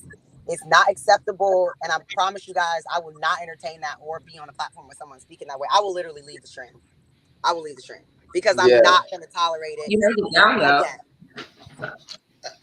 I mean, the thing, I don't know if he does love his mom or not. I can't speak on that, but I believe that it's mostly on what is put out there. And I think a lot of people, and I think Kayla kind of, not Kayla, I mean, Kay kind of made a point recently. I don't know if you've seen that, Kayla, but when a lot of people who watch things on YouTube and don't actually experience them, and then have a whole lot to say about it when they never actually experience what they're talking about. And I think that's what may have happened. Maybe, I don't know. I'm just, I guess this could be an assumption, but that's where the whole problem of what is put out there, how much we as Black people could believe of that thing that's put out there instead of actually really digging into it and saying what is being put out there. Is it actually true? Or is it actually just a small portion? It's a small portion. I know plenty of light-skinned girls that are loud, obnoxious, aggressive. They be fighting all the time. I know women of all races that are like that, actually. I could tell you a bunch of white girls in Palm Beach that will be, and some white girls from Philly that will fucking get in that ass. Okay. So I just think that, to me, that exposes that person really hasn't been around a lot of people and don't have a lot of experiences, and they're only talking about their small sector of stuff that they know, and that's just what it shows. Because if they were really cultured and have been around a lot of different Black people, they would know that we're not a monolith, and going to a HBCU freaking opened my eyes to that, because I honestly thought that we were all the same before I went there. I really did. And then I went there and I was like, wow. Meeting people from Oakland, meeting people from Texas, meeting people from freaking Minnesota. And I'm like, damn, Black people so different and do things so differently. We are not the same. It's so many different kinds of people.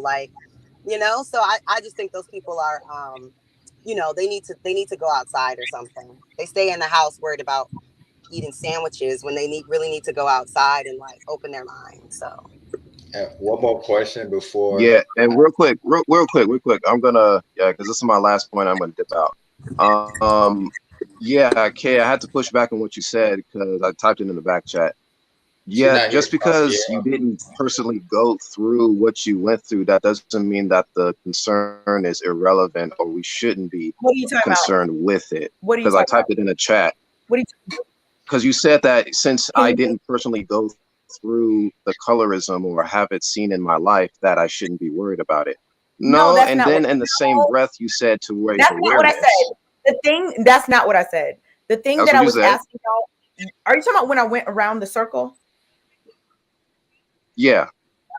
I wasn't asking about colorism. I was asking about, do you have like the problems with women in your real life in terms of this, like the same things you see online that you have issues with women with? That's what I was asking you when I went around the circle. It wasn't about colorism because I mean, the show is about colorism.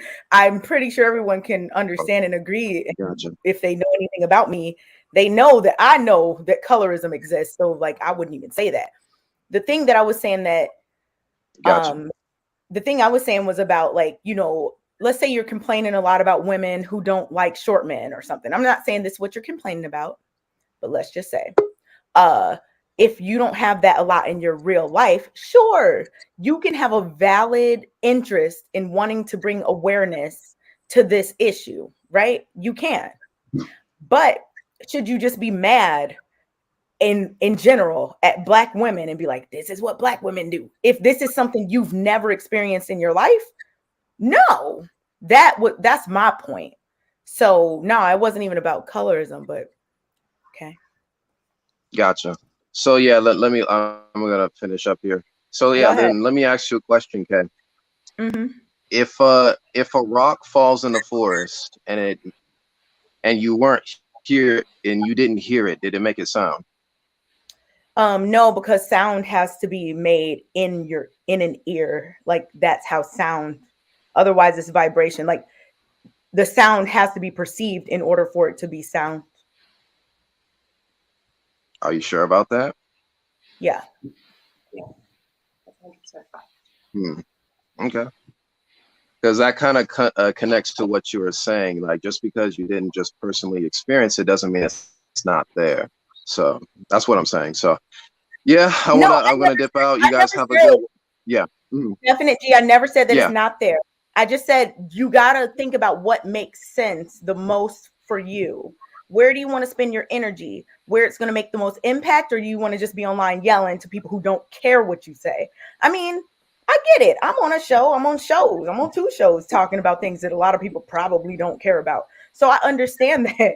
But I'm just saying, like, if you want to, like, I'll give my opinion on things, but I'm not going to be like, outside of best practice things, like in terms of just family and education and stuff like that.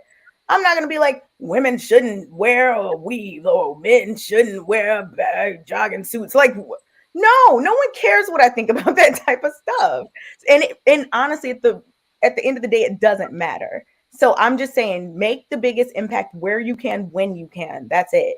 If you're mad about things you never see in real life, then you have to reevaluate, what are you doing? Spend more time outside. Because why are you so mad about things you never see? Fair enough. Never. Facts. Like you. Facts. But And it's that easy doesn't talking take points. You know, away. people like talking points. That doesn't take away from the fact that they exist. They exist. But like, what's fueling your anger? I'm pretty sure, and I don't know. I mean, who am I? I don't know. But I would bet that it's being online all the time. If people just got offline, they wouldn't be as mad about things that they're mad about. That's all I'm saying.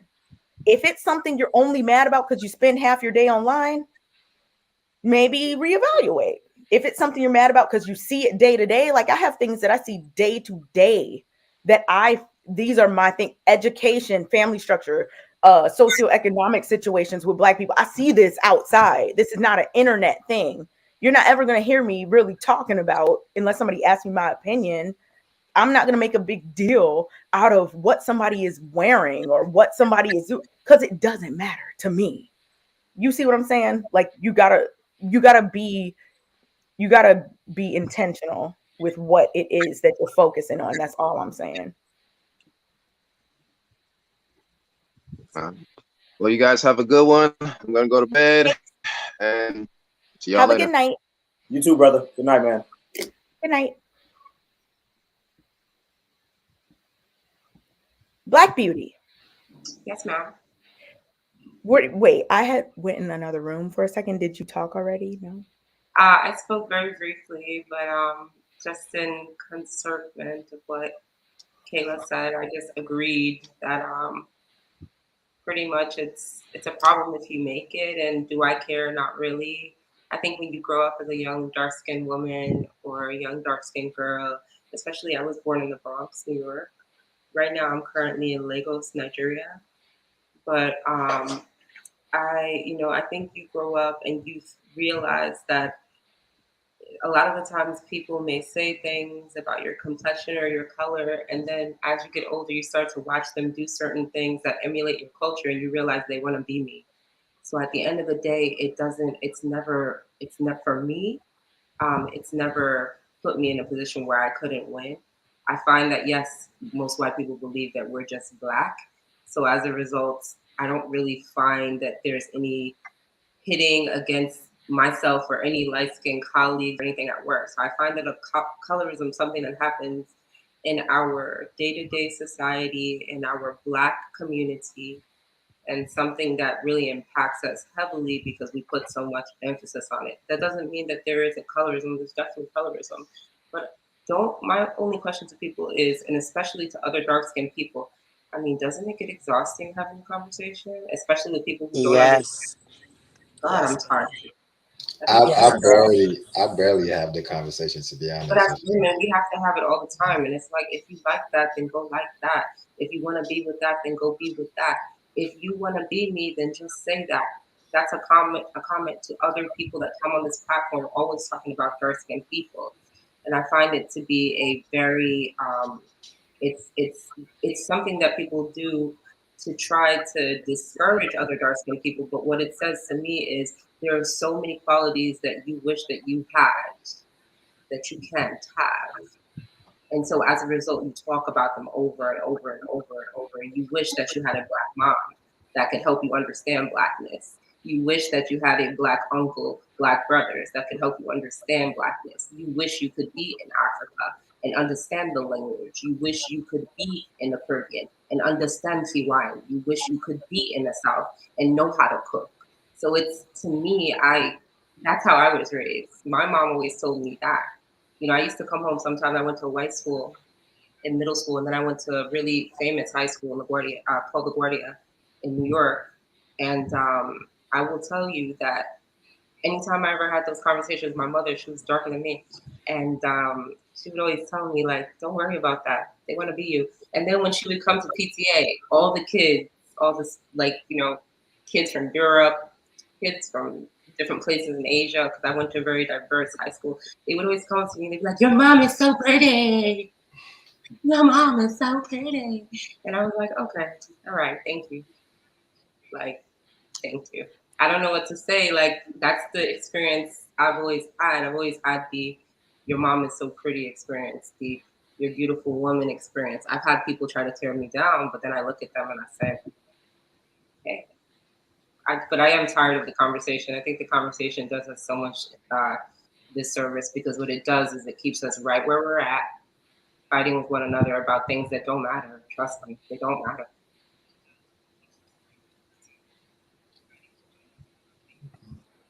Oh, I thought, wait, Kayla, were you about to say something?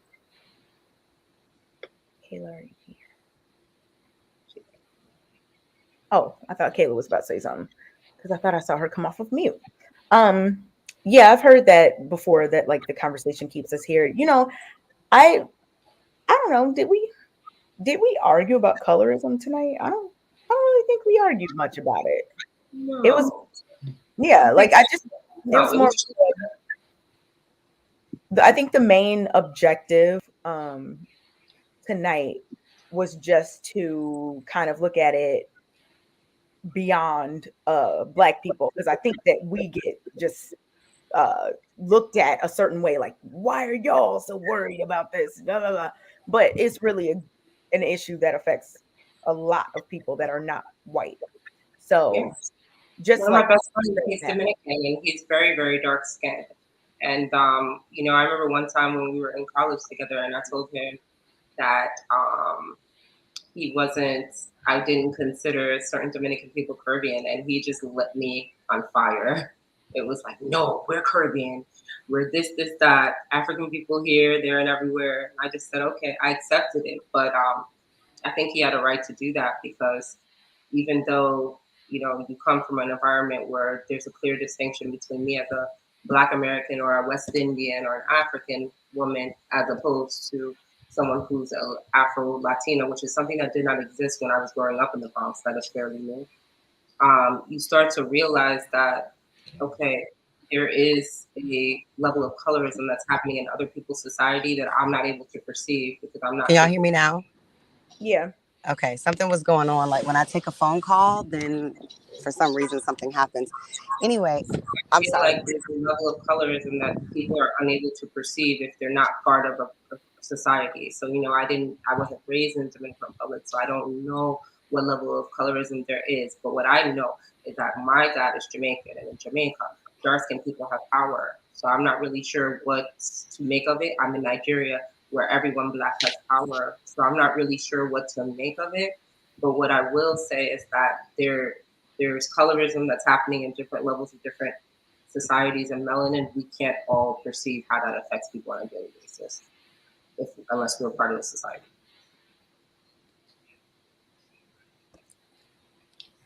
Can y'all hear me now? Yeah. Okay, so all I was gonna say is something a little bit controversial. I totally agree with you, Black Beauty, that okay. So in reality, melanin is one of the most sought out things in the world. Black people and their organs are as well. And so I just genuinely think that like it's kind of crazy when people say things about melanin or our skin tone or whatever, when like in reality, if y'all really see the way that the planet is going with the global warming and everything, melanin is the best thing that you can have in your body to protect you on this planet, for real, for real. And I mean, you could do some research on that if you want to know, you know, in terms of the way that the global warming crisis is going with the planet heating up. But I just find it so upsetting when people say stuff like that, because it's just like, y'all not know how valuable it is to be a Black person? Like, it's crazy. You are an original, boo-boo. Come on. So yeah, that's my thoughts. Anyway, go ahead, y'all. I agree with that process of thinking. I mean, we're literally like every ailment comes. All of the first cures came from people that look like us. All of the some of the best mathematics came from people that look like us.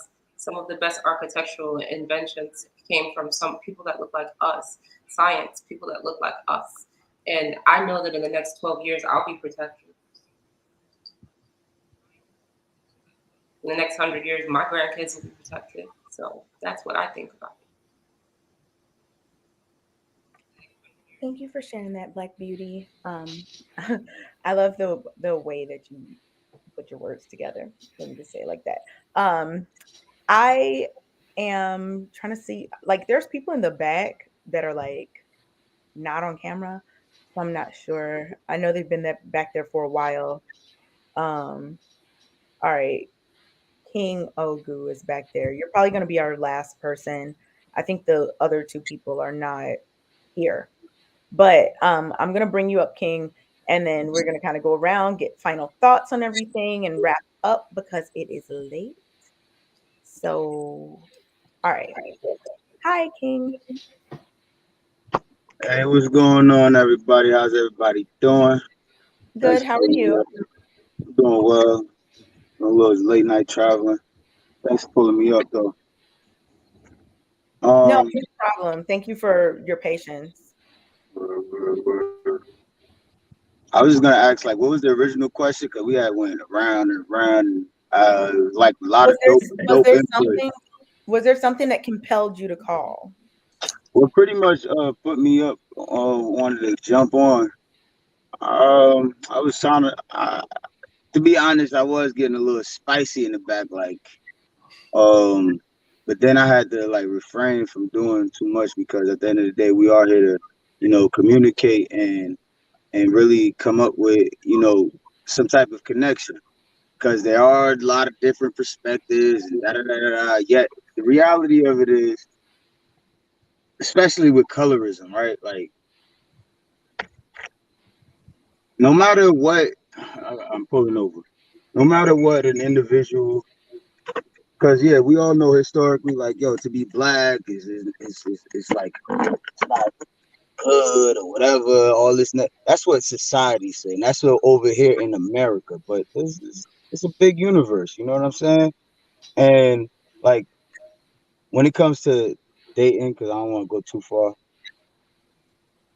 Your preference is your preference, man. Like, I know certain individuals who are on the opposite spectrums, white and black, and they literally describe their situations as like it's hard for them to see, you know, the other one's skin tone. You know what I mean? It's just specifically what they bonded for, you know. And I just wanted to pretty much say like, the blacker the berry, the sweeter the juice. That's it, pretty much. I didn't want to, you guys did a lot, great inputs and stuff like that, and we going off. Again, I did want to be spicy, but nah, I love how we brought it together, pretty much. You know what I mean? So the blacker the berry, the sweeter the juice. I don't like light skinned women. When it come to dating, I'm married, so what I don't like, that's don't matter. But yeah, Why don't you like light-skinned women? it's my preference. Oh, you just don't find them attractive. No, because they think that they better than other people. Is that a colorist statement? But that's not me. That's them. But do you perceive that they think that because they're light skinned? No, I completely don't think that. I just see what's happening outside, and I make sure I Mr. Moore, observe what's happening. I remember we observe talked it. about this earlier, Mr. Moore? I do remember. I recall. That's what I was gonna jump in. I was gonna be spicy, but again, like, yeah, that's just what they do, not me. I don't perceive. I see Say people the as ones people. that you know. Like, this is not a light-skinned. No, it's not the one that I know. It's just specifically, again, how we know, on the spectrum of, let's just go black to light, dark to lighter. You know what I mean? A lot of people like was taught you guys gave a lot of the great inputs on this already. You know what I'm saying? So I want to echo it. But yet, I'm sorry. What are your perceptions of light skin? Because this will be interesting, seeing as we do hear a lot of perceptions of dark skin. Let's go ahead with that. Let's hear what you've got. I see people as people. We're not crayons. You know what I'm saying? Like, I don't really have You just said preference or perception. I'm sorry. you just talked about your preference and your perception. You said you don't like them because they are a certain way. You said that. I'm not putting words in your mouth. So that was your preference and your perception. The thing is, it's problematic. Like, we cannot keep doing this to each other as Black people. What's problematic? Just thinking that all light-skinned people are one way. So that's not what we think, or not. That's what you said. What I'm trying to say is, on a majority, on a scale, on a spectrum, it's a majority, yeah, because of how the inputs that all the panelists have given, which are factual. You know what I'm saying? I don't have to echo it. Like, it's the truth. On a scale on a shade scale from darker to lighter, this is what society pushes off, right? If you're lighter, you're much purer. If you're darker, you're more close to evil. Correct? That's what you. And this is. I think we're wondering what you think, not what society thinks. Right. Again, what I think is that I see the world functioning as it functions, and on a majority. So then, King, yes. Do you think that dark-skinned people are a certain way, and if so, what is that way? I mean, you don't want to know. You don't want to know what I think about that. But no, seriously, like, dark skinned people, obviously, I see them think that they're great in this and all that. Others, I see that they, because of them knowing that they're dark, they don't think that they can succeed, and because they think that they're in a box because of their skin tone. What I see, right? Things like that. But like again, what the truth of the matter is like it's the individual, right? Like your tone is like it's really nothing. I mean, again, I don't want a lot of people play like, oh, so you're not gonna act like, you see that. I just talked about what I saw and how it does not even matter, right? What the truth of the matter is, it is what it is. We just gotta push through it, for real. And again, I do want to shout you out, Kay. I know you heard it already, but you did dope tonight, for real. As far as moderating and hosting, you did dope. Thank you. Thank you. Much appreciated. We're about to get up out of here soon. So let's all do final thoughts. Yeah. So, Black Beauty left. But let's go around. Clockwise from my point of view. Is it mirrored? I don't know if y'all see it the same way as me. But anyway, so Mr. Moore, Gentle Soul, King, that's the direction we're going. We are going to say our last things. I'm going to thank y'all. Hi, thanks for coming. And then that's going to be the end. All right, Mr. Moore, you first. Yep. Yeah, clockwise is correct. So, but yeah, I just want to say thank you. Y'all see it in the same way as me? Yeah. Okay. Just fantastic work tonight. I appreciate the work you guys are doing. Don't forget to show people how they can support the show and everything you guys are doing for sure. No, I'm hopeful, and I agree with what King just said. Is think outside the box. Don't let society box your mind. If there's one thing I can tell you, like no matter who you are, what you've been through, what you're going through, like identify your strengths, your weaknesses, and deal with yourself. Deal with you. Because once you deal with you, everything else will basically take care of itself. Eliminate people in your life that don't belong there, and gravitate towards people who is doing real things with their life. Don't get too comfortable because life is competitive. This is a competitive world we're living in. It's America. A lot of us watching are in America. So get out there, you know what I'm saying? Go get your life, and don't be afraid. Don't be afraid. I appreciate y'all. Good night.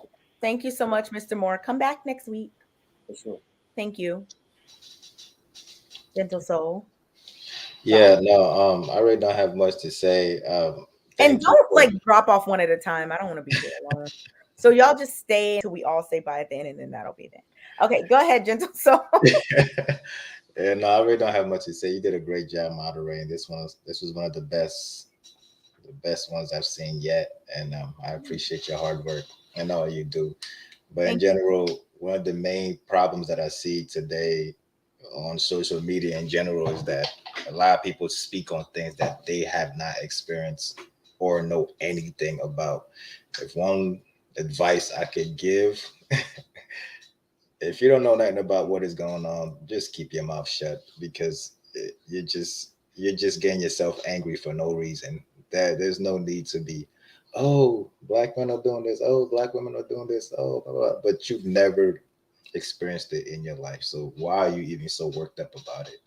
Just get some popcorn, watch the show, and enjoy it. Don't talk about it. There's no need to get so angry about it. Just don't take it so personally, right? Yeah, we can acknowledge things that don't affect us day to day. I'm not ever gonna take that from someone, but like people really be out here angry on a daily basis, fighting in comment sections every day about things that like just aren't that. I mean, I'm not gonna say what's important for somebody else, but like weaves, for example. Really? King, final thoughts? Just real quick, again, dope moderation, dope hosting tonight. Shout out to the whole Lapeef Network, everybody on the whole team, you know what I'm saying? Tonight was definitely dope, great inputs. And just touching on what you guys just talked about real quick. If you don't know anything, keep your mouth shut. Why? Because it allow your ears to hear. the right thing for you to question, yes, and then receive the proper answers to. You know what I'm saying? Also, Kayla was talking about how I like how you did that. Like, are you experiencing any of this? You know, not to anyone individually, but that was a dope question, right? Yeah, sometimes you don't gotta experience it, right? You can see it and then properly be able to break it down. But if you don't know how to function like that, then again, like we said, just fall back, enjoy the show. You know what I mean? Catch a vibe. Till next time, though, you guys. The blacker the berry, the sweeter the juice. Some say the darker the flesh and the deeper the roots. I give up. Y'all don't know what I'm talking now. Y'all still don't know. I'm not doing this with y'all tonight. Y'all don't. You never. No one ever. Mr. Moore, I know you heard it. Nah, of course. Because earlier when I said pinky ring worth it, when that man was talking, I was in the other room when I heard that. I was like, blink, blink. Yes, it was a thing. I hate, like, well, how old is this audience? Like, I'm confused. I'm not that old. I'm 35. Is that old? But people are all like, I don't know what you're talking about. I feel personally attacked. But you know what? It's all good. Mr. Moore, at least you know. King, you knew this one. Gentle Soul, you knew this one too. So, all right.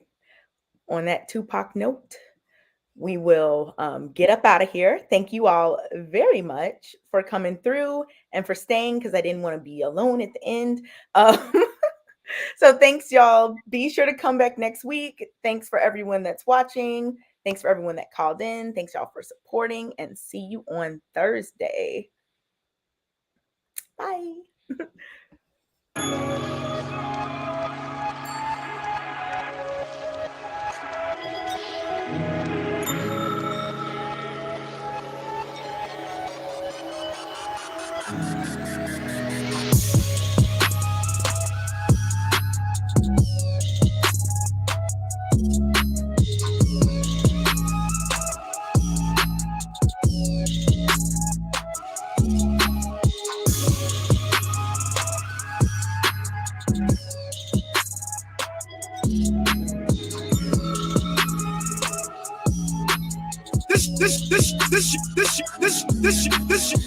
This Chicago.